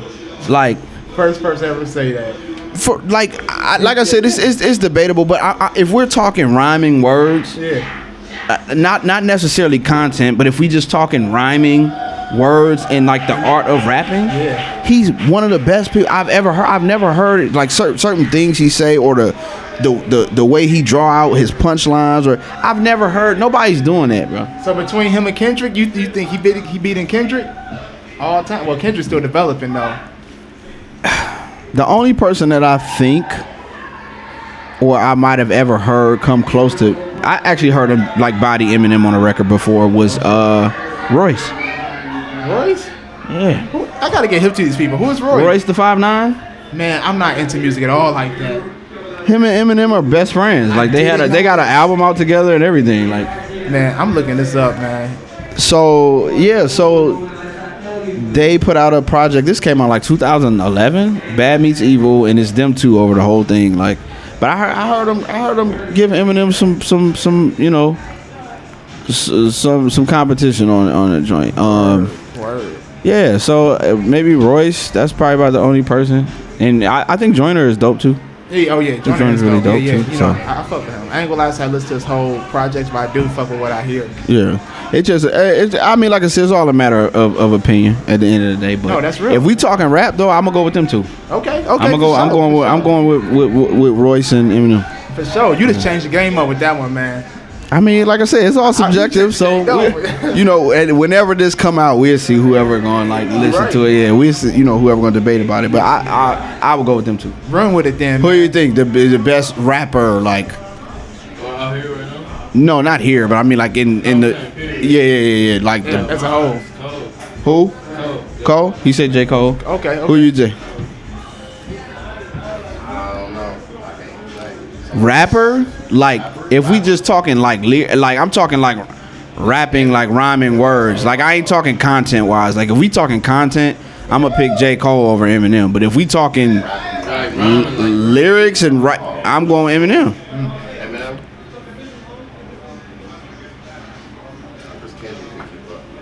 I'm not saying he can't, but man, Eminem say some shit that I just never like, bro. Seriously, I can't connect with him. He be going so off the wall. I'm like, where the fuck did he I'm go? not talking content. That's what I'm saying. I'm not talking content. I'm just talking rapping. If he I'm about to give you 100 bars. Okay. He's gonna give you 100 hard ass bars that you're gonna have to listen to. Every time you listen to it, you're gonna catch something new that you never caught the first time. Like, you know what I'm saying? Word. I gotta listen to it now from your perspective. I'm gonna check it out. Yeah, check it out, man. Check it out. So like I said, EP is dropping July 3rd. King ain't been crowned. It'll be on all digital platforms. Hit me up on all social media. King Famine, KING_FAMYNE. Like I said, I'll be performing on the 7th too at the Grog Shop. So if y'all able to come out, man. Come rock with us. Bet. Check them out, y'all. Check them out. So for sure. All right, man. I appreciate you, man. I appreciate you, bro. You gonna come out and see the show? Oh hell yeah, I'll be out there. Okay, for sure. More of these. I'm chilling. All right, big bet. We got my brother Nick Samps over here, man. How you feeling? What's up, man? I'm groovy for real, sipping on this juice. Oh yeah, hey, that juice is going, bro. Yeah, man. He gave me some because last time I was here, I didn't get to get none. Yeah. You know what I mean? He was like, Oh, you missed out on the juice? yeah, man. Yeah, the last joint, man, it was crazy. But yeah, this good. You know what I mean? I'm gonna reach the bottom of this. You know what I mean? No, same. I don't know what's all in it, but He put a lot of shit in. He came indoors like, hey, try this juice. I ain't know what was in it. I was like, hey, this shit gonna get you going. Cause it's good. You know, when you drinking and it's good, it's going. right, man, for real. Shoot, I'm mad I ain't bring my own weed, man, for real. But Hey, it's plenty to pass around. yeah, I don't man. smoke everybody else weed though. You know, what I mean? You never know. No shade to nobody, but unless I really know you, I ain't probably about to hit your blunt. You know, that's real, man. So let everybody know, man, what you do, how long you making music for, you know, the whole biography, bro. All right, well, you know, I go by the name of Nick Samps, you know. 1 second, let me say once. I always say that. 1/2 of CNC. You know, what up, Ken Archie? Stepped up in the building. You said what? We just doing a little, you know what I mean? What's up, Good, G? fam. How you feeling, man? Yeah, shoot. Yeah, had 1/2 of CNC. I've been doing music since I was 16, bro. Like, I mean, I've been rapping since I was 8. I started taking it serious at 16. Oh, dope. Yeah, I got a few projects out. My latest one is Call Me Back. And that one been making some noise. I got my song. My song. It's a song on the album called Call Me Back, and it was played on 107.9 recently. Oh, yeah, I saw you post that. Yep. Yeah, I was the Doper Note winner of the week, and shoot the video out. Right. Oh, I see all your shit going. You drop out, what, 3-4 videos? Man. I done seen you in Tay Flourishes. I see you drop a lot. Yeah. On my way, I did the Her Beat, Wait For It. Yeah. Shoot, then my other video, With It, and then Call Me Back. I'm about to drop some more videos soon. I got a little surprise project about to drop, you know what I mean? So I want people to stay tuned. Shoot, I've been working, man. I'm about to open up for Devin the Dude. For real? Yeah, at the Grog Shop. When? Let them know. July 19th, y'all. Slide. For sure. And I got another show at the Grog Shop July 7th. The 1999 Volume 3 mixtape release party with Hefe. Oh shit! So you working? Yeah, man. You Like working. for real, man. I gotta stay focused, for real, man. I'm staying afloat, for real. Hey, bro, they need you to perform. I was supposed to come on now. She's about to do. Oh, she about to do her song She about to do first. Hey. No, she doing bounce first. No, bounce only like a minute long. Oh yeah. Look, see, they got me. I tell you, he non-stop, y'all. Shout out to my brother Nick Samps. Where can they find you at? Follow me, Nick Samps _ on Twitter and Instagram. Follow me. I follow back. I fuck with everybody. Show me some love. Listen to my new joint. I'm performing Jill Scott. I don't know if you been seeing me post that. Yeah. I'm performing my verse from Jill Scott tonight, so niggas finna turn up in this motherfucker. Oh, you gonna get on footage then, bro? Yeah, man. All right, for sure, man. We're gonna get a real podcast another time, man. Yeah, definitely, man. I appreciate you, dog. For sure, bro. Yeah. So what's happening, brother? Man, you know what I'm saying? Enjoying the night. Hey, it is a good night tonight, man. Good vibes all around here too. Most definitely. I seen a couple of people coming in and out of here. Yeah. You know what I'm saying? And I was catching their vibes and shit. And I was like, hey, man, I'm fucking with everybody who walking out of here. You know what I'm saying? Real hella networking opportunities too, man. If y'all didn't catch my name earlier, it's Smokey Man LaFlair. You can follow me on Instagram, Smokey Man LaFlair. Just like that. You know what I'm saying? I like how you did that. That's smooth as fuck. I be telling people, hey, introduce yourself. You did. Oh, we just did 1 minute ago. Yeah. I'm tripping, y'all. Yeah, I ain't put my Instagram or nothing out there. You know what I'm saying? But I'm giving everybody to get down to me. You know what I'm saying? I want everybody to know what's going on with me and my background. You know what I'm saying? Yeah, let them know, bro. I'm just trying to put myself out here. You know what I'm saying? That's all right now. That's the goal, man. I'm so high. I got 2 sets of headphones on. Hey, people gonna be mad. Niggas gonna be mad as fuck. But hey, man, my name ain't Smokey for a reason. You know what I'm saying? I get high every day. Cool it, make music. You know what I'm saying? Do my little 1-2. You know what I'm saying? And that's that. That's what it's all about for real, man. So when it comes to music and everything, bro, like when did you start personally with music? Personally, I've been fucking with the music ever since I got hip to Gucci Mane. I'm not gonna lie, cause Gucci Mane is an Aquarius. I'm an Aquarius myself. Right. You know what I'm saying? And it's like the way he come off and the way he introduced everything, like in his city. Right. You know what I'm saying? Back in the day, it was just too real and just too raw. Mm-hmm. Like Eazy-E, NWA. You know what I'm saying? Shit like that back in the day, how they used to come off. You know what I'm saying? He was the new age, I say, He was the new age him. Fuck it, he was the new age him. He made a way for trap music, and it's like without Gucci Mane, trap music wouldn't be trap music. I 100% agree. You know, because that's all I listened to in high school was Gucci Mane, Right on the Wall, It's Perfect, all that shit. That was that. You know what I'm that's saying? that banger Gucci I used to fuck with. Kitchen Talk, all that shit, All man. that shit. And he All did that pave shit. the way because other artists started to like, you know, kind of mimic him in a way. You know, For what I real, mean? for real. But I guess in a good way, they looked up to him. I could say. Yeah, most definitely. And I most definitely looked up to him in a way, you know what I'm saying? Because he did it on the aspect of an Aquarius would do it, you know what I'm saying? Look up how an Aquarius would do his 1 2, you know what I'm saying? Just the traits of an Aquarius.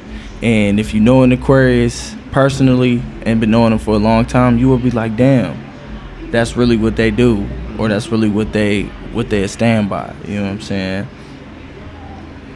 And people just don't really understand how it would be just to come along in the trap, you know what I'm saying? I say that, you know what I'm saying? Coming along in the trap, coming along in poverty, you know what I'm saying? Fucked up homes, projects, ghettos, Section 8, you know what I'm saying? CMHA here in Cleveland, I say an example, you know what I'm saying? And it's crazy out here, you know what I'm saying? It is. Motherfuckers gotta walk around with a pistol every day type shit. Motherfuckers gotta flash a gun just to show that they ain't no bitch. What happened to fighting? You know what I'm saying? What happened to chucking them deuces? Grown man shit. Niggas quote they grown man, but really ain't grown man. Just because they got a gun, they grown man. No. I got a gun. I'm a grown. It's telling niggas out here who so-called grown men. Then that's the case. If You know that's what I'm really the saying? case, You know what I'm saying? Right though. Hella motherfuckers out here grown man. If that's the motherfucking case. Right, man. So do you think that, you know, going through that shit in life, man, did that influence you in a positive way? Now that you're older, you got the wisdom. Most definitely, you know what I'm saying? Growing up where I grew up, it was like you had to choose who was your friend and who was your enemy. But it's like the term your enemy is closer than your friends. You gotta keep your enemy closer than your friends, I should say. That's true. Because you gotta watch what your enemy gonna do before he watch you do what you do. You know what I'm saying? I never thought about that, bro. You know what I'm saying? Yeah. So y'all, it's like, damn. Now you talk from that level. It's like y'all enemies of each other at that point, pretty much. Most definitely. Never thought about that for real. So you almost got watch your back 24/7. Most definitely. Like, oh shit. Most definitely, especially in Cleveland. Most definitely. Cause you never That's know. real. Cause you never know who gonna hate on you or who gonna envy you in a bad way. But the positive envy. Right. Keep that on you. You know what I'm Right. saying? Keep people who gonna be like, oh yeah, I see something in you. Right. You gonna do good, or you gonna get by, or whatever you believe in, that shit gonna come true. Whatever you dream, that shit gonna come true. You know what I'm saying? The niggas who gonna be like, oh no, you can't do this, you can't do that. That's the negative envy, and that's what you need to study for real. No niggas, you like get the fuck out of here. Yeah, man. that too, Bad but that's the motherfuckers you really need to. Yeah, them the ones I just be like, fuck it. Them niggas you need to stay away from. Yeah. On top of study them. If you don't study them, they gonna catch you slipping before you catch them slipping. You know what I'm saying? Yeah, no, that's real. You know what I'm saying? A motherfucker catch you on your block like, oh yeah, he be here every day. Every day. But he don't see me riding through every day. Right. But it's like if you see somebody in the same car every day, but you don't be in the same spot they see you every day, but you know what car they be in and you see them damn near every day in that car, you studying them. You studying their moves, and then you can locate where they be at. Right. Just off the strength of their car. Or who they be with. Now when I think about that to a deep level, man, damn, so go ahead, bro. Go ahead, man. This live, bro. But on that level there, man, so how does that benefit you today? Does that make you more wise? Like how you make your moves and everything? Most definitely. Okay. Most definitely. Because the way you explain it, I was like, sheesh. It's real. Because it's like, for example, like 6 to 8 months ago, I got robbed, by a so-called close friend. You know what I'm saying? Grew up together, school, everything. Brother, you not my brother if you point a gun at me and say give me everything. You not my brother, you an enemy. So it's like, then I gotta study you and see what you do. Instead of like my brother right here who was on the podcast, you know what I'm saying, my nigga Benji Rue. That's my brother. I don't gotta study him. Because I know what he do. I know where he be. Every day, all day. You know what I'm saying? If he not with his daughter, he with me. If he not with me, he at home with his daughter. Or if not, he at home doing what he need to do to get where he need to be. But somebody who put a gun in my face, tell me, give me all you got. And you said you was my brother years ago, and to the day that you talking about, yeah, give me 10 grams or give me this and that for this and that, and then you stick me? No, you're not my brother. That's real. You know what I'm saying? You're not my brother. You an enemy. So I gotta study you. Yeah. You know, since that day I've been studying that man's. You know what I'm saying? So it's like you, like I said prior to this, you gotta study your enemies more than you study your friends. Cause your friends gonna study you just off the strength of what you do. Yep. If you doing positive and they see you doing positive, they gonna do positive just off the strength of you doing positive. And they always gonna wanna be around you cause you doing positive. If you ain't doing positive, motivational things around your quote unquote brothers or motherfucking day ones, then what are you doing? Just sitting around doing nothing. Nothing. Sitting around doing nothing. A waste of space at that point. Waste of honestly. space. Yep. Couch potato. You ain't nothing but taking space in the motherfucking car. You riding for nothing. You really riding for nothing. You just want to be there just to be there. Get your face on the scene. Get a picture or something. As soon as they get that picture posted, oh yeah, I was with them. I wasn't doing nothing though, but I was with them. Do you think going to like the music industry and everything, you would deal with that a lot though? A lot of people like that come out of nowhere. Well, I mean, seeing that from all the higher artists and celebrities in the game before I say underground and the people who are coming into the main industry and things like that, you know what I'm saying? They're gonna learn it, but it's like if you don't study somebody's footsteps, you're not gonna see it before you see it yourself. And if you don't see it when somebody did it, then you're not gonna learn. So it's like you watch them do what they did for nothing. What you learn? Oh, nothing. I just watched it just to watch. Right. For what? Just because. Now I'm the type of person to watch it to see what they did and reflect on, oh, what would I would have did in that situation if I was that person. Let me put their shoes on real quick. That's a good way to look at it. You know what I'm saying? Yeah, I feel that, bro. Everybody, That was well explained. everybody you meet, you don't even gotta put their shoes on, but you gotta feel you gotta connect. You know what I'm saying? I ain't even gonna say feel, you gotta connect. It's that energy, man. Yeah, if you don't connect, you ain't doing nothing. But sitting there being a slum vibe. Yep. You a slum vibe, you know what I'm saying? Damn. You a nothing. That's why we tell people energy is big. I'm like a big energy person. For real, man. for real. You know, and a lot of people hate saying, I hate when you say that, man, but it's true. Even though Energy is everything, for man. real, energy is big. Yeah. Even though, you know what I'm saying, I come off nonchalant and things like that. It's just like the energy you get off of certain people be real. Yep, 100%. 100%. Be real as fuck. If you don't get no energy off a person, I'm sorry, man. You a demon. That's real. That's why I tell people, man, your surroundings is like kind of a reflection of who you are. And I know it's that the more, you know, growing up, dealing with different people like you said, that fuck you over and everything, man. And you learn that through life, though. For real.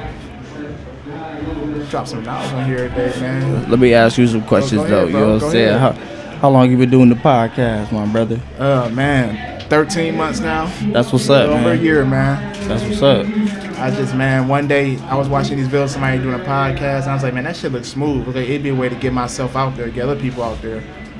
And now I did it and it led to this, bro. For real, for real. It's all about networking. Yeah, I'm big on that, man. It's all about networking. Huge on that one. How old are you, bro? 26. That's what's up. Yep. That's what's up. Yep.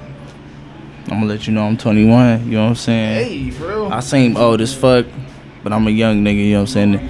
I'm an old spirit and young body. You know what I'm saying? That's how I look at it. That's good. It's good to have that too, man. For real. Cause I did thought you was older. I thought you was about good 23, 24, man. That's cool though. That's cool though. Hey, you know man, what I'm saying? You got the wisdom and the shit you was talking about, you know what I mean? It sound like somebody older be telling me for real, Man, I've been through a lot of shit.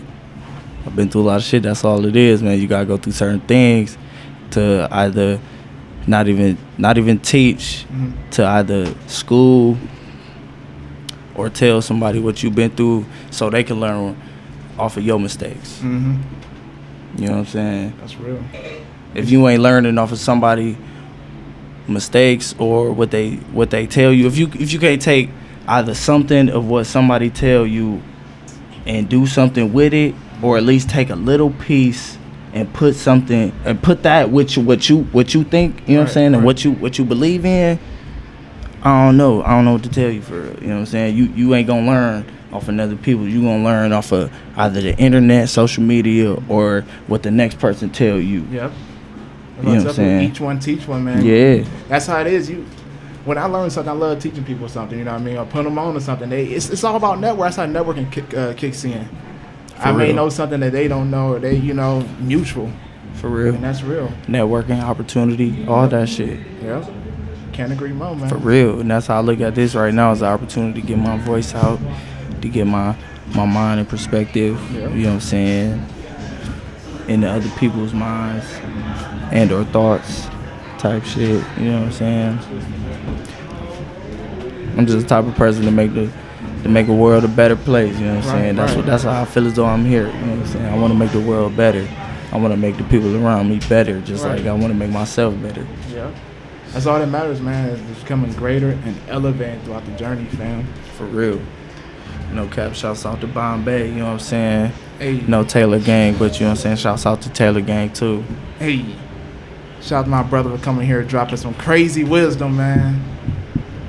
Much appreciated, For real, fam. man. Nobody ain't gonna. And it's not really a lot of people in Cleveland that will really sit and talk like how I talk right now. Oh yeah, of course. All people want to do is envy the materialistic things or what the next person bigger than them is doing. Want to follow in their footsteps. And it's like you gotta make your own footsteps so people can follow in yours. If you ain't making your own footsteps, then you just following people for the rest of your life. For real. It's like leading the way pretty much, man. Yeah, and that's how I feel. You know what I'm saying? I gotta lead my own way so I can have people follow me and see what's up. You know what I'm saying? I'm trying to show people what's up. You doing it, man. Shit, you doing it right now, honestly. You living in it at this point. And I'm trying. And the more people you show, you know what I mean, you spread your energy to, the bigger the crowd will grow. You inspire people and shit. I ain't even gonna say I'm trying. I'm doing it. You doing it. There you go, man. We gotta manifest this shit nowadays. That's what we doing it. We ain't no more trying, hoping. And as black people, we all need to really come together, man. Yeah, yep. We all need to come together, man. Fuck the. I ain't gonna lie, man. Even though I am Roller 60 Crip, you know what I'm saying? Fuck the colors, you know what I'm saying? Put that shit together, you know what I'm saying? Eventually, you know what I'm saying, that shit gonna turn black. Fuck around, gonna turn into us. And that's what we is, us. That's who made the shit's us. Black people, you know what I'm saying? A unity, you know what I'm saying? A whole ass alliance type shit. And it's like people out here so worried about what the next person think about them or who they be with, they ain't even worried about the bigger picture. The bigger picture is it's that white man, dude. It's that white man for real, man. And that's how you see like artists in the game now be fucking up. Let me say Blueface for example. He signed a contract without even reading it. There's a lot of artists doing that too. You signing something you don't even know what you about to do. Yep. You signing your life over to somebody you barely even know. Why do that when you can do whatever you want to? That's real. You know what I'm saying? As your think- own person. You know why? Because they know he was dumb. Let's be real, he was dumb. They say, let's throw this little money at him. You know what I mean? Give him a little bonus right up front. Let's fool him. And they did. Because guess what? They know what they're doing. Right. But it happened so many times that, niggas should know by now at this point, like, we in 2019. Right. We saw back what happened back in the 90s with this shit. You know what I mean? So if niggas don't know this by now, you just got to blame yourself at that point, man. Have to. For not reading the fucking contract. Oh, God. That's like you going to do a deal with somebody like, hey, it's for $2 million. Don't worry about the rest. Just sign here. For real. For real. For real. And that's what they get you. Shit, we get you $2 million right now on the spot. Yep. That's how they do you, You know what I'm saying? Drop one album. You ain't dropping your next album until like 6 months to a year. And you ain't getting all the money. You probably gonna get like 75. You know what I'm saying? Or 800. I know what you mean. You know Not the what I'm whole saying? thing. You know what I'm saying? Not the whole million. You ain't gonna get the whole million. Or 2 million, 3 million. They gonna either give you bits and pieces or they gonna give you a third or half of the cut. 200 too. And guess what? They gonna always get the most money though. Right. For sure that. It's a finesse. For sure that. It's a finesse. For sure that. Big companies always gonna get the big bread. Yep. Always gonna get the big bread because you the slave. Think about it. Just how they did it in the fields. You got the cotton pickers and you got the motherfuckers who please them. It's gonna be the motherfuckers in the office, you know what I'm saying, doing the paper pushing, paying the bills, whoop-de-whoop, you know what I'm saying, this and that and the third. And then you also got people out here doing shows, making the music. They not really living their life. They doing what the people who made the contract wanted them to do. And it's like the people who I'm around, we gonna do what we want to do. Cause this ain't that. Ownership. Masters. 100%. All that. Yep. All that. Yep. You know what I'm saying? We ain't signing no deals, no contracts. The only contracts and deals we signing is if we come into your goddamn, you know what I'm saying, your stadium or wherever, you know what I'm saying, we gonna get some money. We gonna get our money that we deserve. We ain't gonna get the money that they think we deserve. Right. Fuck that. That's dead. We gonna get what we own. And we own what we write. Or what we create. Let me say that, what we create. Fuck right. Real. Well, whatever we create, we own it. And if you create it and somebody think they own that just because they did a little bits and pieces of what you did or thought of, yeah, you can break them off, but they gonna think they gonna get more than what you deserve. Just understand if you sign the contract. And Jay-Z said they give you a raise, but they never give you leverage. Most definitely. He said in his lyrics right there, Most definitely.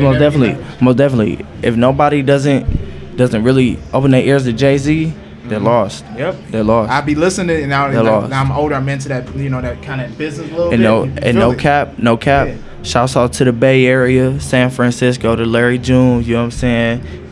When this podcast do get up, you know what I'm saying? This podcast will get up. Hey. He most definitely will see this. Shouts out to Larry June. He most definitely telling motherfuckers get their credit right. Get your credit right. Jay-Z been saying it. Larry June saying it now. Get your credit right.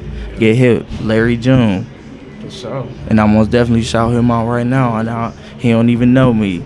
He gonna know me soon. You know what I'm saying? He gonna know whoever I be with soon. Most definitely get your credit right. Most definitely get some land on the property you stay on. All that. The government don't want us to do that. The white man don't want us to do that. That's why for us to be aware of that, that's why we doing it. We doing it. For sure. You gotta do it. Right. Entrepreneurship. Yep. Ownership. That's all it's to. That's all it is, man. That's real, man. That's what we doing now, for real. For real. That's how it was when I started this podcast shit. I was like, fuck, it's something I can say is mine, you know? Hell yeah. And at first I felt selfish saying that, but I was like, that's ownership. You know what I mean? Shit. Right. And that's the first step is just doing it and keep it going for real. For real. So man, I'm officially fried right now. No cap. Shouts out to Patron. Hey. Shouts out to Bombay. To all the Henny guys. Shouts out to the Henny guys. You know what I'm saying? I got some Henny guys in the room. You know what I'm saying? Shouts out to all the smokers. I'm a Swisher and Backwood guy. I hit the Raws too. Roll up a Raw too. You know what I'm saying? Shouts out to the Wiz, Paper Planes. You know what I'm saying? We doing it all. Smoking Miller Flare for a reason. For sure. No cap. It was good talking with you, man. Oh, you too, fam. Who we got over here today at the table, bro? Let the audience know what's up. Hey, what's up, everybody? I'm Quez, also Smooth Quez, SMOOVEQUEZ. So let them know what you do, man. Let them know your story, your whole bio, pretty much. Yeah, man, I rap. Again, follow me at Smooth Quez, SMOOVEQUEZ.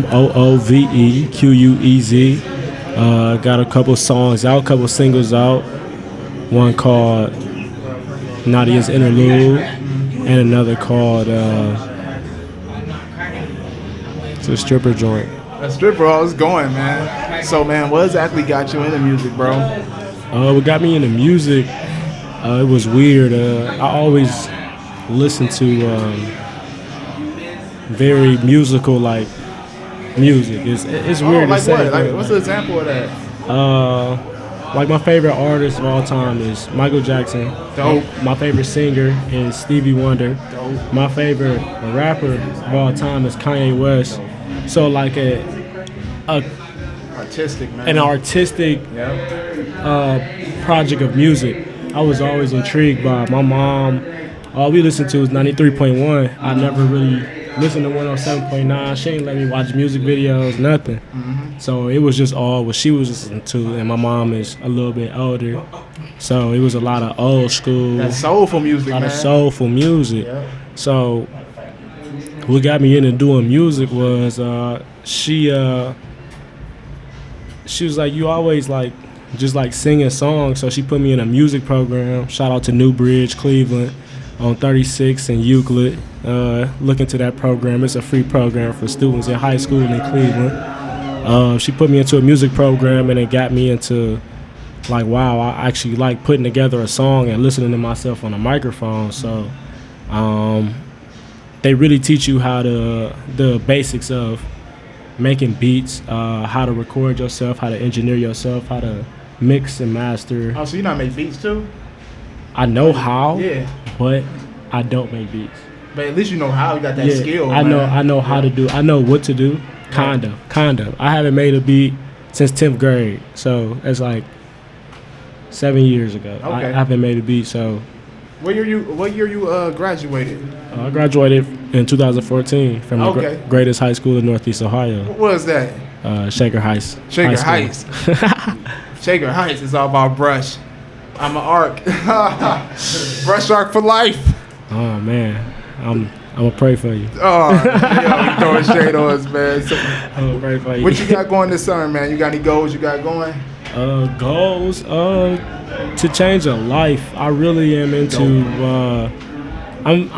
I'm very so much an activist. Really, I've been involved with this program called Freedom Schools. Involved. It's a branch off of the Children's Defense Fund, and right now I work at Rainey Institute as a music and dance instructor. So really, I just want to be that light in a kid's life that I felt like I had to find by myself as an adult. So I would much rather, I know what I would have done if I would have had me in my life. I would have been an entirely different person because I now have that guidance to move forward. I had to live in a single parent house. My mom was always at work. It's a cliche story of a black kid, but it's really a everyday black kid story though. So I kind of had to grow up on my own by myself, babysitters in and out of the house. So I'm not really connecting with nobody. So I'm growing myself. Like I'm teaching myself how to be me. respect that. It's all on me because as a woman, my mom can't tell me how to be a man. She can only tell me what's right and what's wrong, how to clean yourself, how to eat. But she can't teach me how to be a man and lead. I had to teach myself. I had to go through things. I had to be involved with things, be associated with things to learn from that. I'm the type of nigga that gotta, when they say you gonna learn that stove hot when you touch it. That's the type. That's what I am. Like I gotta learn that. Damn, that was fucked up. Like all right, so now how we gonna move forward from this? So again, for me, being in a single parent household, I never was given that skill to handle things, to handle myself. Right. So you learned that pretty much through life experiences, man. So life would teach you that shit, man. Real quick. Listen, man. Life will teach you, man. And you can't do nothing but laugh at it because it's just life. Seriously, man, I'll tell everybody, it's all about that balance of life, man. Understanding that it's the good and the bad and the bad and the good, man. You know what I mean? Yeah. And when you understand that, that's how you learn. That's how you teach yourself to become like a mastery of self in a way, Yeah. But that's dope. I'm glad you went on that journey though, finding who you were. You know what I mean? And learning the discipline, because a lot of people, that's tough for hella people, honestly. Yeah, you can see that though. Yeah, no, that's what I'm trying to. Yeah. You can see that though. Yeah. You can see what you've done to get to where you are, and you can see we all in different ways go through the same thing. Yep. For the most part, some people go through a lot worse, and some people are a lot better off. But for the most part, the majority, we all go through similar things. Right. Not at the same time, but in increments. I've seen me go through something, and then one of my friends go through something like 3 months later, and I'm like, wow. Like I'm looking at myself now. Real.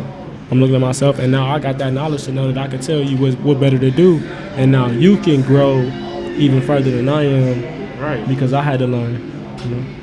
Damn, when you think about that, that's why I really stress on people that it's all about who you have around your surroundings as well, because y'all learn from each other. Like you say, you learn from your friend, and your friend learn from you. It's like that's crazy. Everything is set up in that way. Yeah, I fuck with it, man. I fuck with it. So in the next 5 years, bro, what do you see yourself doing? I know it could be a lot. Next 5 years, I see myself being a public figure, and I say that in the sense of, again, to what I said earlier, just being that light that people need. All I want to do is see you be the best you that you can be. Like to my light, I can't help that. I can't help but want to be like that. Right. I tried, when shit happen to you, sometimes you try your hardest to be hard. Now, like now I gotta be cold. I tried that shit, but it just wasn't me. So in the next 5 years, I see myself just being that light, man. I feel like it's weird, man. I feel like I see things from the outside, a lot of things from an outside view, because again, how much time I spent with myself. So I know myself. So now I can see everything from afar. I can watch everything, not watch everything, but I can pinpoint and see how things are gonna be handled, how things are gonna route. And for myself, I just feel like I'm like the greatest person to be around. I don't know, like it's just how I feel about myself. The vibes resonate, man. I just feel like I'm like not even on no cocky shit. Nah, not even own on it, man. Shit. Not even like I'm better than everybody, but I just feel like I can help everybody. That's why I'm saying I feel like I'm that light, because I feel like I could just whatever you're going through. If you talk to me, I feel like I can help it. So I just feel like I'm great to be around. That's dope. I definitely get the vibe from that too. And I know it's the more you give off that vibe, the more that vibe comes to you in a way. You know what I mean? And you meet people like in the same shit. It's being genuine. Yeah, being real. Being genuine. That go a long way. Being 100 go a long way. Being 100 sometimes get you further your money. For real. 1000% true. If you keep it a buck, you ain't gotta spend a buck. For real. That's real. Where can they find you on social media, man? Again, you can find me on social media at SmoothQuez, SMOOVEQUEZ. It's easy, you know. Twitter, Yeezus Knows, capital YEEZUS, capital KNOWS. Snapchat, King Q Smooth, KINGQSMOOVE. And, you know, you can find me. Shout out to my brother Smooth Quiz, man. Appreciate you, it, man. Appreciate you. So, you know, it's just all about finding out what you want to do, you know. It's a journey, so, you know, we're going to take some bumps and bruises along the way. We're going to learn some stuff. It's real. All the time. We always students of life. And we're going to put what we learned into action as well. That's true, man. And, you know, honestly, 100%. You see how smooth you got the headphones on and start going. But no, that's real, though. Yeah. It's you got to feed your dreams what you want. You know what I mean? I used to honestly, back in my apartment in Toledo, it hit a point in life I was on my couch and I just sitting there like, damn, what's my purpose? It's how I go to nursing school and everything. I was like, what the fuck is my purpose? Right. What makes me feel fiery? And as soon as I ask myself that question, my life has just been amazing. For sure. Of course, you go through some ups and downs, but it's the fact that I ask myself that question: what's my purpose? You know, right. Who am I? What do I do? That's real. Yeah. Because I'm still finding out my purpose and everything. Yep. I agree. And a lot of people like, you still haven't found your purpose. You know, you should know what it is. No. It's my purpose. You know what I mean? If you found your purpose, don't shame or look down on anybody because they haven't found theirs. You know, it's just a learning curve. Everybody learn different stuff at life. Right. I say this all the time. Well, I explain this all the time. Like, growing up, you know, time is slow. When you get older, time speed up. And I feel like it does that just off the fact that, you know, say you got a 2-year-old, you know, 1 year of their life, that's half of their life. Mm-hmm. And then me being 26, you know, 1 year of my life is 126. Right. So the time is not the same, you know what I mean? That year gonna go by a lot slower because you only been here 2 years, you know what I mean? Right. But when you've been here 26 or 50 or 100, you know, it's just like that, you know? So it's all about, you know, finding out what you want to do and putting that time and just contemplating the time, compensating the time to just kind of keep everything flowing, and whatever you want to do, make it your main priority, you know, just watching videos like how they got Instagram. You just learn a lot from people, and it may not even be the message that they're teaching. I've just been the type of person like I'm gonna listen to everybody, and you know, even if you explain something to me, I may not even get what you're saying, but something in my head might click for what I want to do, you know, or I might just fully understand and grasp what you're telling me, you know, at the same time. So that's why I always listen to everybody. Some people, they just like to tune people out, but I just kind of like to keep everything flowing, listen to everything, and not, even if I'm not listening, kind of take something from it or see if I take something from it. Yeah, it's like you learn from each other. Hold on 1 second. That fan is throwing me all off. Oh, yeah. We gotta get it situated, man. Because, you know, we still ain't started. We just flowing. That was started right there. We still going live. Yeah. That shit was flowing. Yeah, it's all good, though. We got the thing on the wrong way. Yeah. Right. Yeah, we can just keep it flowing. You know, I talk about everything, whatever. You know, man, I was doing a nursing thing at Toledo for real. And I kind of felt like I just got into that, and I was like, I'm not sure if this is what I want to do. So I'm like, let me get out of here, you know? I understand, man. That's how I felt, honestly, my last NF nursing, man. I feel it. That's what's up, man. And I congratulate you to that. Because you always been the type of person to, you know, spread wealth, spread knowledge. If I got it, you got it. And, you know, if you're curious, you know, I can teach you the way. I can lead you to the will. I'm not going to act like, I don't know what just happened. Right. You know what I mean? Right. Like, you doing what you do. I'm pretty sure if I was like, man, how you get this podcast going? Hey, come on. You would be like, yeah. Explain it full detail, everything that you need, everything that you need to do. And some people, they'd be like, man, you know, I kind of just got into it. I kind of just, you know. That's why I said I want to be that person. That's why I vlogged everything. I'm showing people the way. You know what I mean? I don't want to just be like that nigga. Like, how do you do this? Oh, it's a lot of hard work. Or I just did it. Like, I feel you, nigga. I'm not trying to ask how much money you got in your account. I'm just trying to ask how you do what you did. Right. Because I remember when you was doing the cleaning company. Oh yeah. You sent me the email of everything, a list to do everything. You know, you told me to. I think it was started with like looking up the names and the LLC, and then kind of just getting your supplies and kind of just going from there. And just, you know, to that degree, you can tell how genuine the person is. I appreciate that, bro. I appreciate that, man. That's much love. I really try to do that because, shit, that's what we attract. You know what I mean? We help each other out. Yeah, helpers help each other. You feel me? And you know, everybody, you know, I'm probably not the best person, but you know, we learn and we all going through it, and we all learning to be better people at the end of the day. You know? Yeah. And everybody's definition of being a better person is different. That's just what's so different about us. Everybody, you know, just being different. That's real, and I like that about us. That's why I keep on stressing. We're breaking the generational curse. We're going to that generational wealth, as I must say. Like how you say you just want to be wealthy, right? And by you going this journey of just you being a great person, becoming a better person, really going after what you want, doesn't make it seem like very obtainable or I'm trying to use the word reachable, pretty much like it's right here. Like okay. You say you want wealth and everything. Yeah. I was talking about this hellish shit. Fuck. Sorry, y'all. It's all good, man. But just to get back to the wealth then, because, you know, I'm not an artist or anything, so we kind of just free-flowing with everything. I ain't talking about no music because I don't primarily do it. I'm talking in general. I ain't an artist. For sure. Yeah. But with generational wealth, I do feel like it's right there, you know. But at the end of the day, we do gotta, if you're gonna be invested in something, just go full force into it. Just go full force into it, you know.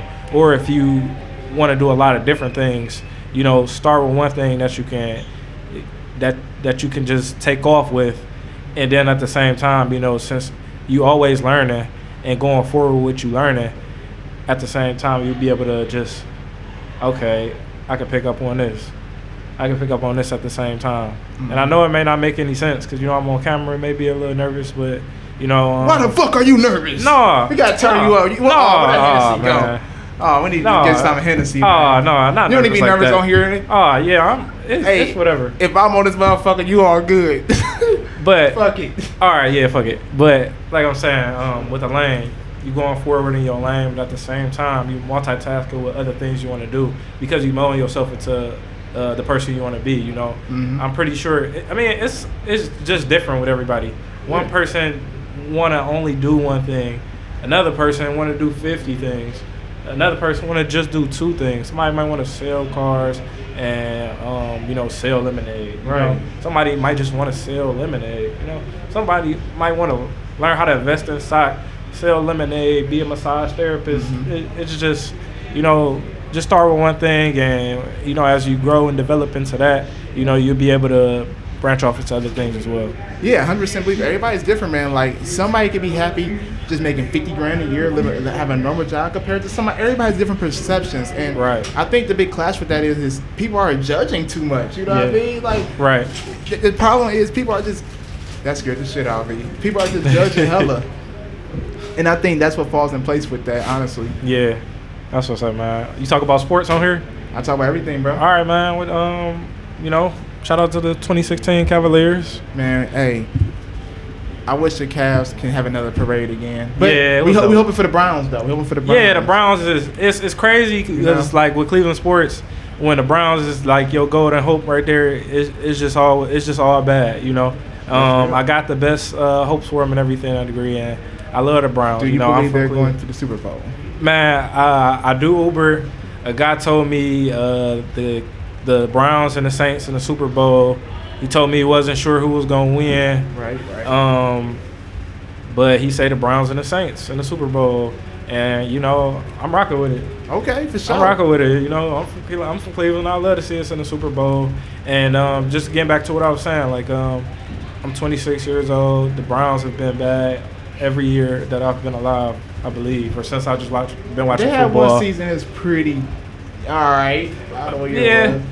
I mean, they haven't been the worst, but they haven't just, like, I don't think I ever seen the Browns in the playoffs or anything like that. Cleveland, but I hear for that. They used to win the championships back in the day. I did back in. I don't know, y'all. I ain't want to even throw a fact out there, but I did hear back in the day they used to win. Yeah, no Super Bowls, but championships. Yeah, and I think them getting Odell Beckham is going to bring a lot of light to Cleveland and a lot of hype to the Browns. They're definitely going to the playoffs, hope for the Super Bowl, but we'll see when the season starts. Yeah, we definitely gonna see. No injuries. I got the best hopes for the Browns, and it's just a good energy, man. What about the Cavs? The Cavs, I got some hope for the Cavs for sure. I'm not sure exactly what direction we're going with the 2 short guards, But you know, I'm here. You know, I'm here. I'm here for the long haul. You know, I'm gonna be a Cavs fan. So we just gotta see what transpires. I think they're gonna be good in a few years. If they stay making the right moves. You see, they get a whole bunch of young guys, super young guys actually. Yeah. So I'm hoping they're going in the right direction. Just hey, we're going to be that team to build for years to come. Yeah, I hope so too. To last longer, because you know with LeBron, every time he left, the whole Cavs clashed. Yeah, I love to see something like maybe if we got Andrew Wiggins back. I don't know if he the best player or anything, but I like if we just did a trade for Kevin Love, Andrew Wiggins back. Kevin Love said he signed the master trade with the Cavs last year. Yeah, he's locked into retirement. He locked into retirement here. Yeah, or he's gonna do what they usually do. The year before retirement, they go to some random team, then retire. But I think Kevin Love is locked in. That's cool then. I like Kevin Love though. Yeah. I like Kevin Love. I just like just a degree to go younger. I like Kevin Love. I don't got nothing bad to say about Kevin Love because he a champion. Yeah. And he came here, played his role, and we got the championship. But it's just been free flowing, man. That's real. How's everything else? Pretty good, man. I'm just over here chilling, enjoying the Hennessy. Well, the Hennessy's gone now. Yeah, it's gone. But hey, everything's been going good, man. Honestly, I just been on the same wavelength for real, just enjoying life. I was traveling. Nigga about to go to Miami next 4th of July. 4th of July, right? I'm about to go crazy, man. I forgot what it's called. What down there? It's called something. It's called something. But yeah, it's definitely gonna be lit. You gonna have a great time. Who you going down there with? Me and Ashley going out there, man. Girl. About to That's what's up, man. About to go crazy out there, man. That's what's up, man. I'm looking forward to it. Yeah, man. That's dope. I haven't been anywhere since California in January. But I like Miami. I like Miami for sure. Miami looks more beautiful than California, but California is more just livable for me, man. Yeah, it is. It's real nice scenery in Miami. Yeah. I went down there in March of last year. Yeah. So it was kind of a little bit chilly, but I did have a great time down there. Exactly. It was fun. It was so much to do. Yeah. I wasn't too far away out from Ocean Drive, the Strip and everything. I Airbnb, and it was just a good time, man. It was fun. The best thing I think I did was getting them scooters. If you go to Miami, go get you a scooter, man. Yep. It's a blast. Ride through the alleys, man. It's just a blast with the scooters, man. Yeah. And you don't gotta walk. And I only stayed 2 streets over from Ocean Drive. It was good then, yeah. And I still was just having a blast on that scooter because I could just ride around and see the city and ride next to a Lamborghini. It's a dope city, man. It's fun. Miami is definitely fun. I'm looking forward to it. I need to see more California. I didn't get to see too much of it. It's time you ain't see it. No, I ain't see that much. You ain't see that. I ain't get to see the ocean either. What the fuck was y'all doing? Just driving around? I was downtown LA, and then I went to Anaheim. I don't know. I just needed to have my situation just a little bit better while I was up there. Yeah. But it was definitely a dope experience. Got to seeing it being from here. I was going in January, so when I came back, it was a blizzard. My man want to tell you something. Oh, but yeah. What's that? A what? A charger? Oh, I got this. No, I only got these 2. My phone almost charged though, bro. Yeah, actually should be charged now. But oh no, that's all good, man. We gonna keep it going. See, we've been doing full blown live all night. Yeah, I've been going. That's what I like about this though, like how that could usually, I don't know, I just like this vibe better here. It feels it's more natural, just flowing. We just got to start talking. Usually, like, ladies and gentlemen, boys and girls, you know what I mean? But this shit is just, everything's flowing. Yeah, I never introduced myself though either. Hey, you did it, man. I'm Martell. Go for it. Martell Ford, frat brother Justin. Went to University of Toledo together. Iota Phi Theta Fraternity Incorporated. For sure. Deuce Club. Hey. But yeah, man, just this guy, man, teaching me a lot, following his journey, speaking with him, appreciate it, just learning. Like everybody said, just not being, crabs in the barrel, trying to pull somebody down, just trying to uplift. That's what it's about. Definitely what it's all about. The more you try to lift other people, the more you lift yourself too. Yeah, man. I learned that, and that is so true. For sure. I ain't trying to say dead weight now, y'all, but you know what I mean? G with good people. And then it's just things like us, you know, talking about it and just keeping it as a reminder, you know, because somebody gonna see it. And, you know, you lose your way and your focus throughout, you know, your journey. And just being able to watch a video or hear somebody on the radio or hear somebody speaking about it, you know, just, you know, walking down the street or hearing this video when you may not even be watching it, just hearing the words and somebody else saying it, just, you know, it helps a lot, you know, and it's a reminder. You know, it's all about generational wealth and, you know, just building and uplifting. That's true, man, because sometimes I personally do get lost in the sauce. Every day we be like, oh, yeah, you know. Some days I'm like, bruh, you know, you don't lose sight. You just be like, you get exhausted, man. Yeah, man. Chasing your dreams, it gets exhausted. Definitely trying to find out what you want to do, too. You're trying different shit. You're trying to find out what's going to give you love. Because you're trying to dream out a dream, you know. Like, come on, I know it's somewhere up there. Like, what? And then, but sometimes when you get real still, that's why I'm really big on meditation. You get real still, you understand that you are living that dream now. Yeah, for sure. This part right here, this story, just wait in 5 years. For sure. Look back like, remember that shit, you know what I mean? Yeah, man. Because, like, you know, a lot of people just not even, you know, it's just a blessing to be here and be born. Exactly, To be man. born and just be living. I agree, man. It's definitely just a blessing to be born and be here, man. Hey. Be present in it, just staying present in the moment, too. Exactly, man. You got to definitely stay present in the moment, you know, while thinking about your future at the same time.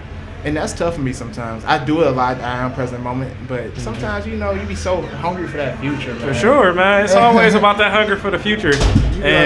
But you got to be able to just stay in the present moment. And like I said, man, it's just me reminding myself to do it as well and just hearing the words, you know, because you get lost in the sauce, like you said, man. Yeah. The sauce of life. So the way you become present in the moment is pretty much, what's your way?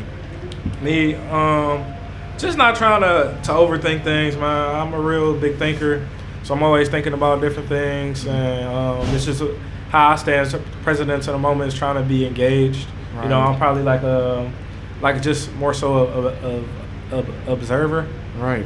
I like to observe a lot of different things and just, you know, watch out for a lot of things.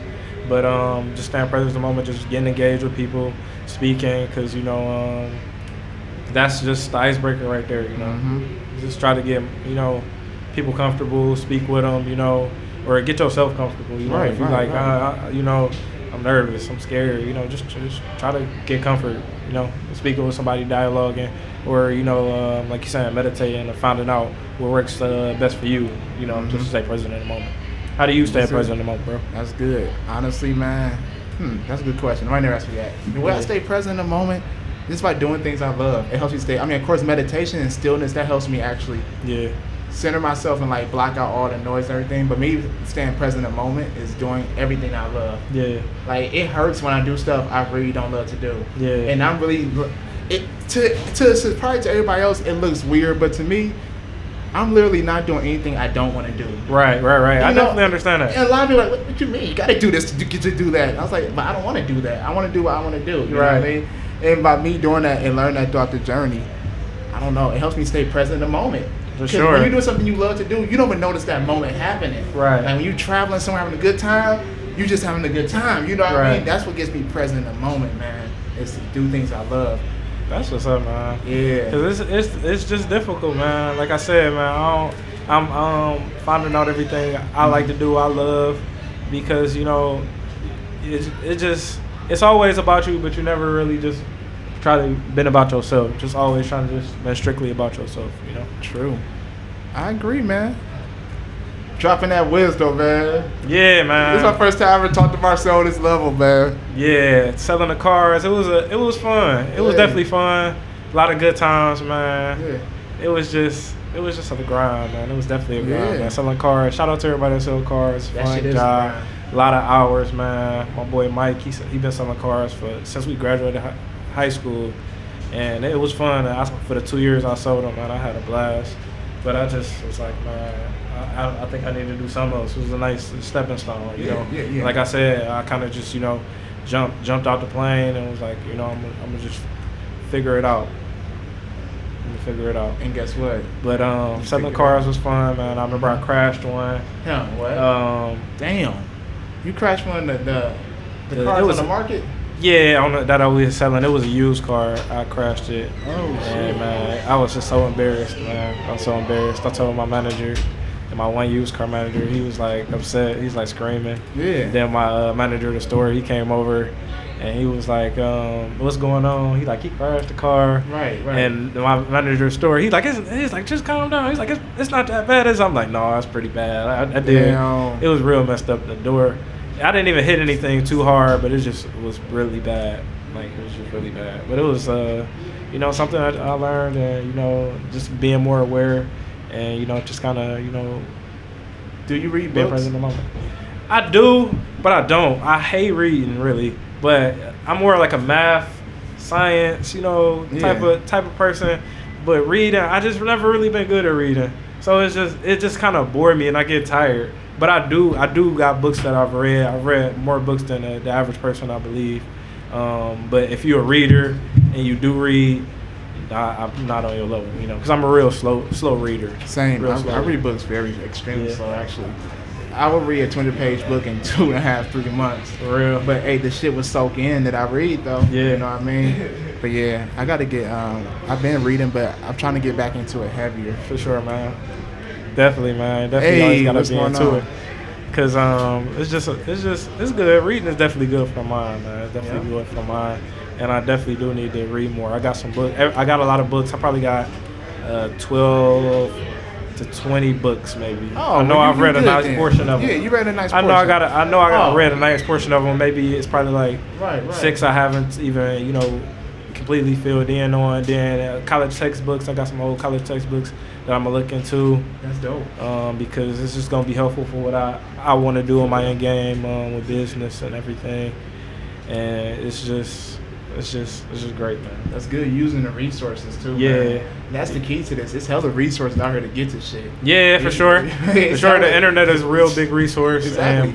And books are, and you just get a lot of different knowledge from books and seeing and hearing everybody else's story, or hearing everybody else's key success, because they telling us the way. They telling us the way, and maybe we might not understand it, the message that they perceiving, just off how they saying it. But you gonna hear it from somebody, or you gonna hear it, and what they explaining, and it's just gonna click. That's true. And definitely the resources, man. That's why I say when I like listening to different people and just do different research. It's just you notice how everything is like aligned in the way, man. Yeah, for sure, because you can tell by what you're researching, the direction that you're going. Yeah, that's true. Because that's how I started this shit, like just simply researching. The internet, man. Yeah, for sure. Everything's at the palm of our hand. That's why I feel like this is the time to really chase and go after dreams and live them. Yeah. Right now, man. Because of the internet mainly. Oh, right here. Yeah. Because you definitely got to research and keep everything going. Yeah. Because just getting a book is not enough. No, I got a lot of books. I got a lot of books that I got just to get. It would seem like a good thing, and I was like, man, I ain't going. Right. It ain't going. I'm not even reading this. It ain't what I thought it was gonna be. Man, you gotta read what you want to read. Yeah. That's what I do. For sure. That's dope though, man. You got a social media, Instagram, people to know, man. Tell you the truth. Follow me on there. I'm just on there chilling. No music or anything. Just follow me if you just want to see some funny stuff I post, or just say what's up, or if you think I look good. Hey, ladies, hit them up. Shout out to my brother Martell, man. Sure, man. You are now a member of the Lavish Journey. Oh man, I'm gonna get a shirt, man. Oh, hey, I'm gonna definitely get a shirt. Sure. Man, just support everything that you do, man. I'm gonna continue to support everything that you do, and we definitely got some good things going, man. I appreciate being on the show, man. Being able to speak and talk about everything and just kind of keep it going. Likewise, brother. It's growth on up from here, man. Yeah, man. Dope. You got a comfortable voice to talk to. I appreciate it. So it's easier I'm like, hey, nigga. So it's easier to talk to you. It's like talking to you is like talking to somebody on the radio. Yeah. If you could talk back to the radio, it's like talking to you. Oh man, I'm glad to hear that. I appreciate that, bro. That should make you feel good, man. That's what I said. You gave me that sway in the morning type of vibe. You know what I'm saying? Oh, for sure. Yeah. I don't know what that is. I'm gonna look him up. I mean, I heard Kanye say, "You don't got the answers, Sway." Yeah. So you don't got the answers. Man, who we got over here on the Lavish table today? Man, you got your boy Preem, aka 95 Vibes, aka Drama. aka your boy. Preem. Yeah. How you get the name Preem? That shit sounds smooth. Well, shit. Shout out to my nigga Smooth Quez. For sure, he over there. Well, I'm gonna just take you back a little bit. Go ahead, bro. You know what I'm saying? Went to one of the greatest high schools on this side of the Cuyahoga, wherever. You know what I'm saying? Shaker Heights High. I was about to say that shit. There's a lot of us out here, man. It's a lot of us out here. Right. I think it was my 10th grade year. I started getting into rap, started getting into music. I wasn't originally called Preem. My first name was Mr. Jetson. Mr. Jetson. Yeah, it was from that, you know, it was Young Money was hot, you know, they talking about Mr. Flintstone, Bedrock. I'm like, I'm Mr. Jetson, you know. It, yeah. Yeah, fuck it. Let's see where it goes. It didn't stick for long. The only reason it didn't stick was I was in a group, Jet C&T. So, you know, shout out to the people from Jet C&T, you know, Mello, Ralph, Devontae. But we was a group, and we kept on rapping on YouTube beats. And kept rapping on YouTube beats, and it was like, we ain't got no beats of our own. So I was like, all right, I'm gonna learn how to do music. You know what I'm saying? I'm gonna learn how to make beats. I'm gonna learn, you know, everything we need so, you know, we can move on. Since then, you know, everybody's broken up, you know, gone their own paths. But it was the catalyst, you know what I mean, to start me on my way. Right. I started making beats. Shout out to my dude E Wonder. He just had a placement with Jid, Slick Talk. You know, that's on Apple Music everywhere. He's doing big things. He taught me how to make beats. See, that's dope. Fruity Loops. Man, is that what everybody fuck with? Like, you gotta fuck with the Fruity Loops, man. What is it? What's it about it? Like, what's your opinion on it? It's the simplicity of it. Oh, it's the simplicity of it, and it's the vibe to it because, you know, it's just on a constant loop, and it don't do that stuff where you just gotta record something else. It has a drum, you know, sequencer in there. You just add them notes in. You can drag them, you know, whatever you have to do. It's just dope to make beats on, man. To make music in general, you know, all genres. It is.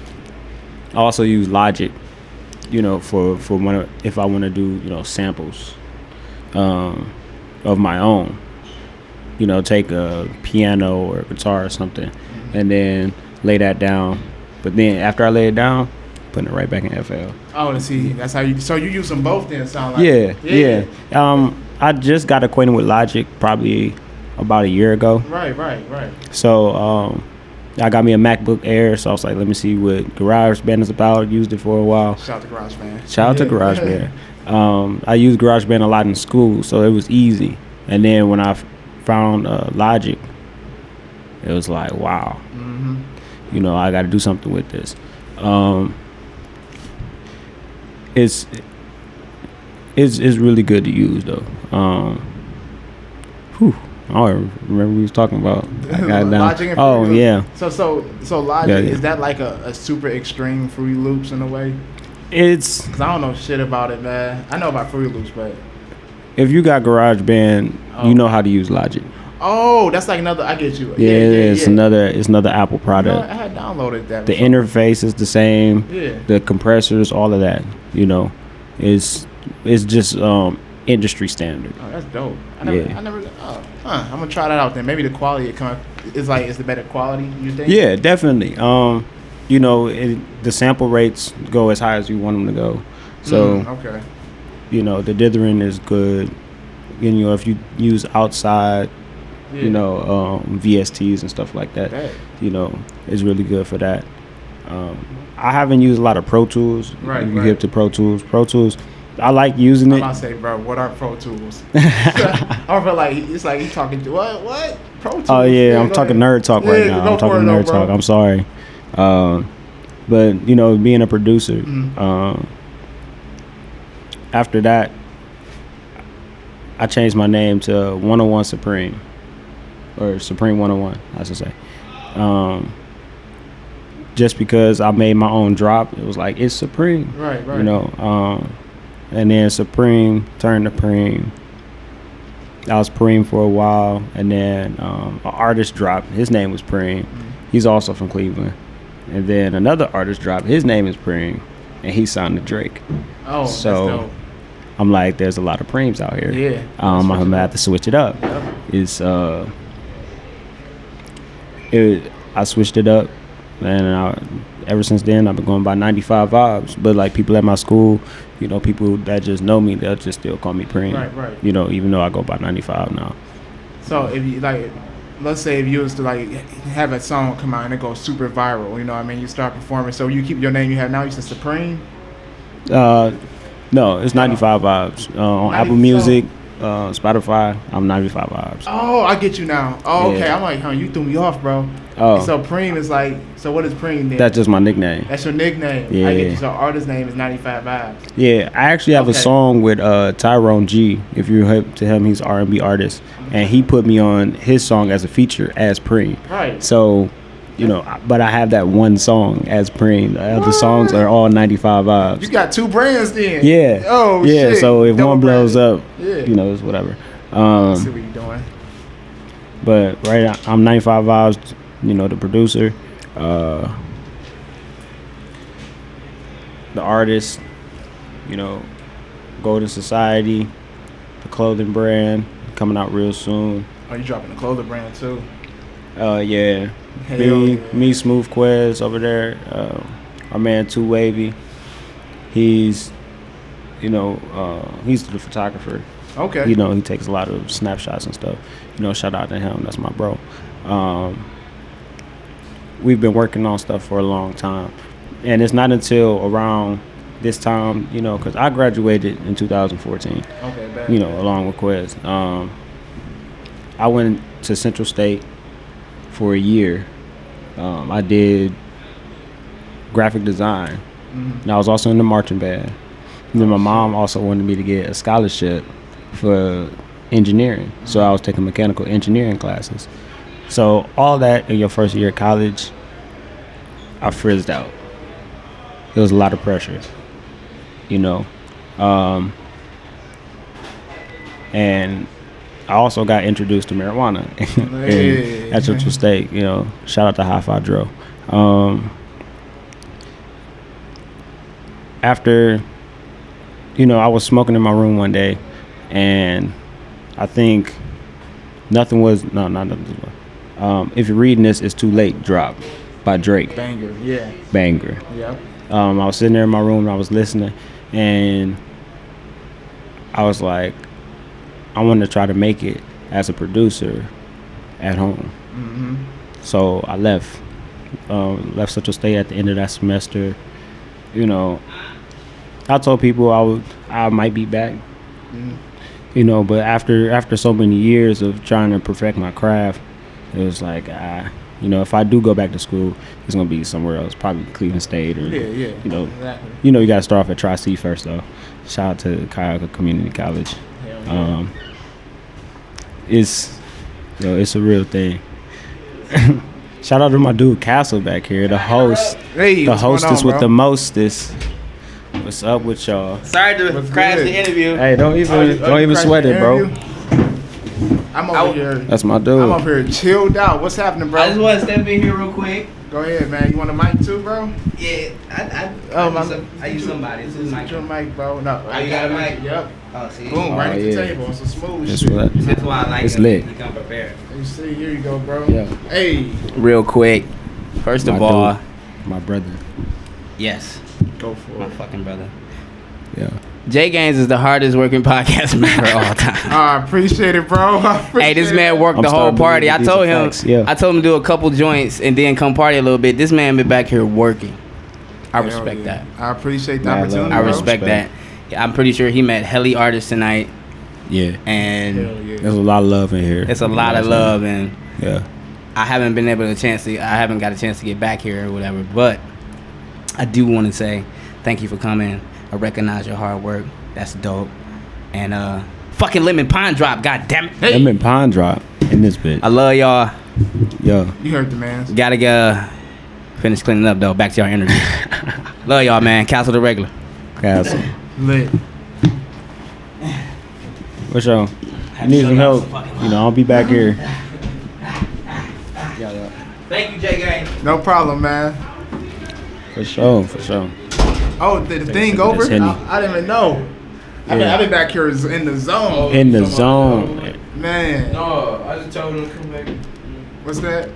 Told him to come back here. Yeah, I just been in the zone. I've been back here just kicking it for real. Yeah, I think Chi-Chi wanted to come back here too. Bet. But yeah, where's we at, bro? Bro, I haven't. I'm real. Yeah, we didn't talk about stuff I don't a know. little We minute. talk about hella. I forgot. Shit. Well, let me start off on this. This was a great event. Mhm. You know, this was a movie for real. You know, I've never seen something come together so smoothly. You know, Mhm. without any hiccups, without any people trying to fight. You know, cops coming around. The cops didn't even show up. Yeah. That was major love. That's Yeah. major love by the community or whatever. You know, the neighbors respected it. You know, we wasn't trying to be too loud, but a lot of dope Cleveland artists in here. Hell yeah. A lot of dope Cleveland artists in here. The talent in this city is crazy. Man, it's a lot of talent out here. It's a lot of talent out here. It doesn't even matter what you do. You know, if you're an artist, if you if you dance, it doesn't matter. Theater, you know, everybody has something. Mhm. And you know, when we put our differences aside, we could be really great. Oh, 100%. We could be really great. 100%. And you know, it's becoming that. I think people are starting to understand that, you know, we did have those people that made it out of Cleveland, you know, on their own merits, and you know, and we respect them for it. You know what I'm saying? But this new generation, you know, the people that's coming up, we got to stick together. That's real. You know, because you know, it could be a lot of dope music that comes out. You know what I'm saying? If we all just band together, and that's really what we're supposed to be in it for, is the music. Yeah. You know, the money's cool, the money's great. You know what I'm saying? But the music, you know, the stuff that we want our kids to listen to, you know, the stuff that we want the next generations to be like, oh yeah, you know, I like him because he spoke about this and he touched upon that, and I felt this way while listening to him. That's really what I'm trying to do with my own music. But, you know, doubling back,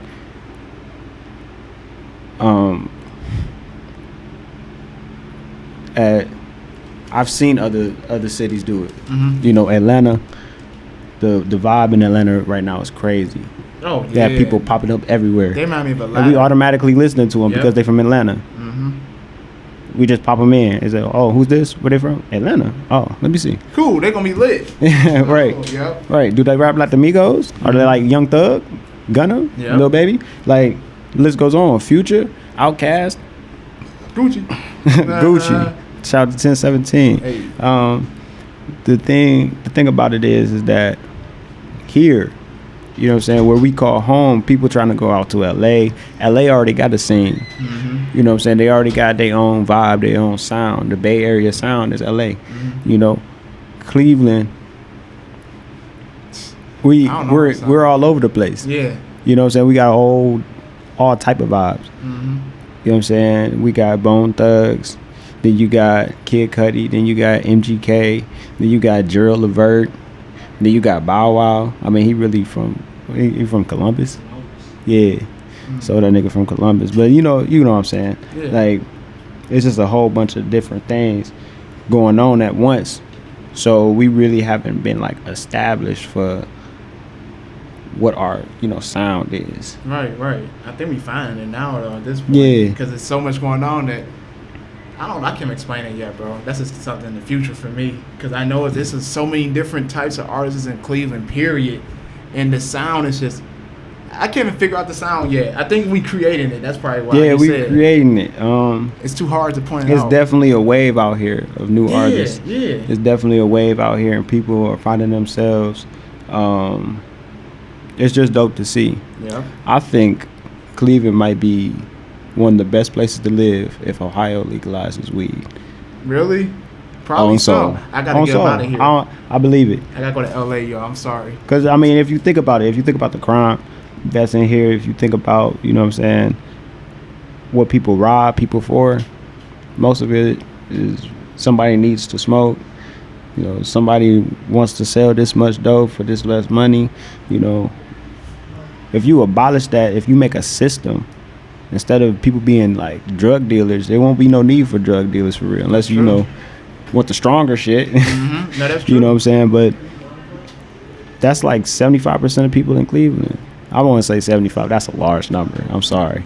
But a lot of people sell drugs. You know, every other nigga you meet, you know, they got a plug and they gonna sell it to you for, you know, 2 for the 15. You know what I'm saying? 10 a gram. Not putting our prices out there, but that's what our prices are. Anyway. Hey, you funny.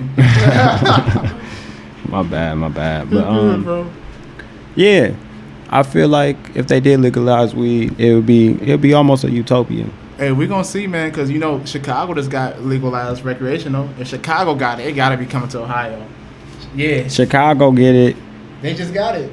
They just got it? Yep, 2 days ago. 2 days ago. That's wild. That's real wild. Like, it's got to come to Cleveland. Yep. It's got to come to Cleveland. Chicago's now recreational. And I was like, Chicago? Before Cleveland? And they really violent. And you're going to see the crime rate in Chicago drop. Almost guaranteed. For real. I believe it, man. We're going to see. We're going to see We're soon. gonna see. We're going to see soon, y'all. But shout out to Ohio Senate. Please legalize marijuana. Hopefully they do, man. Wiz Khalifa did it for his city and his state. I hope we could do it for ours. You know what I'm saying? I don't want to be the spokesman, though. Don't you know, we? I'm more background. I'm about to say me. That's why I ain't commenting too much. Hey, we just got to get out there and vote for it, honestly. I mean, that's the only thing we can do at this point. Yeah. For real. Yeah. I don't know why they taking a long time with that, man. But, hey. We'll see what the future holds, man. We'll see what the future holds. Where can people find you on social media, bro? You can find me on social media at 95 Vibes on Twitter, 95 Vibes on Instagram. Also Vibes McGee on Instagram. I have 2 pages. Bet. The second page is an Xbox page and my music. You know, that's how there's a new artist out here. His name is YBN Corday. Yeah. I saw some of his music on YouTube. He started off, you know what I'm saying, playing video games, and people just got hip to his music off, you know, him playing video games. Dang. You know, it's like, so I do it anyway. So, you know what I'm saying, might as well, you know, put it out there. Yeah, 95 Vibes, Instagram, Twitter, 95 Vibes on Apple Music, Spotify, Tidal. Hold on, it's this 95 Vibes. Yep. I look everybody up. Well, I'm gonna screenshot it. Yeah. On Instagram, it's written out. Oh, okay. So it says 90 and then the number 5, then Vibes. Damn, you know niggas out here can't spell. Yeah, I know. But I put the 95 Vibes in the bio though. I got you. So when you put 95 Vibes, it don't matter how you put it, I'm gonna pop up. For sure. I'm gonna look you up, brother. I like to thank you for coming to the show today, man. I appreciate it, man. Looking forward to music coming, bro. Yeah, thank you, man. For sure. Check them out, y'all. I am toasted. I am too. I'm glad you had a good time, though. That's good. Hell yeah. You were interviewing and still had a good time. That's always good. Good vibes everywhere. For sure. That's all we wanted. We just wanted you guys to have really good vibes. Yeah, it was a good time for sure. I enjoyed myself just popping up. I'm glad. Definitely enjoyed myself. Make sure you guys come to the next ones. All right, for sure. We'll have to get there. They're going to be monthly until October. So okay. Look out. All right. Invite only still, but. Yeah. That's good. It's good to keep it that way. You don't want too many niggas showing up. Yeah. You know, when niggas show, they show with bus loads. No, that's facts. I mean, we eventually know that people are going to, I mean, the goal is definitely bigger. So we definitely know that people are going to show up in bus loads eventually. But that's the goal. You want to grow? Yeah. But we definitely going to up security once that starts happening. Yeah. For sure. But I like the vibe. I love the vibe today because I think when you do something genuinely and from the heart, like whether 5 people show up or 500 people show up, like you don't really care because you're really doing something from the heart. Like we just really wanted artists to vibe. Like, so we didn't care how many supporters showed up. Like it could have been 5 artists in here. They networked. It's people here who were exchanging numbers. You know what I'm saying? Like that's all we wanted.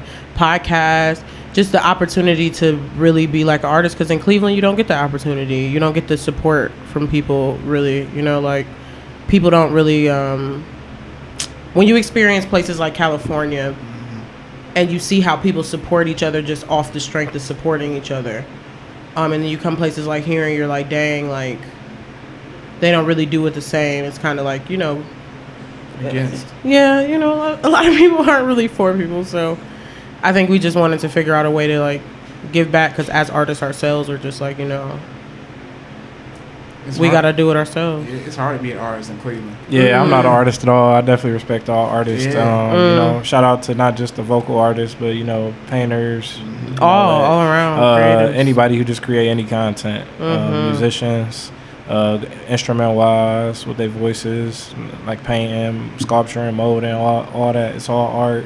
And it's all appreciated. I do love art. I know that for sure. Yeah, art's important. Yeah. I think a lot of people forget that in history. In history, in a lot of ways. For Black people, the way that we celebrated was through our creativity and art. Like that's our only getaway in a lot of the stuff that we are going through right now. So I feel like when that's my main thing is when people be like, oh, well, you should get out here and protest. You should get out here and do this. Like, everybody's move isn't that. Like, for me, my protest is through my art, through my stories, through my theater, you know, working with Shaker High School kids, with Sankofa and Black history and teaching them. Like, I think it's just important that we give back creatively. Because if you think about it, like, Cleveland schools, most of those kids, the only reason why they act out the way they do is because they have no creative outlet. There's no theater, there's no art classes. They took away all of their creative outlet. Like, if you can't perform, like most of those kids don't know that they can sing, that they can act, that they can do anything like that. Yeah, you just never really had the opportunity to see it, because I always went to small schools. Like the University of Toledo was the biggest school that I've ever been to, and I went to like a school called Hope Academy. We had a basketball team, we had like cheerleading, and we had, I want to say, like a drama club, and that was like it.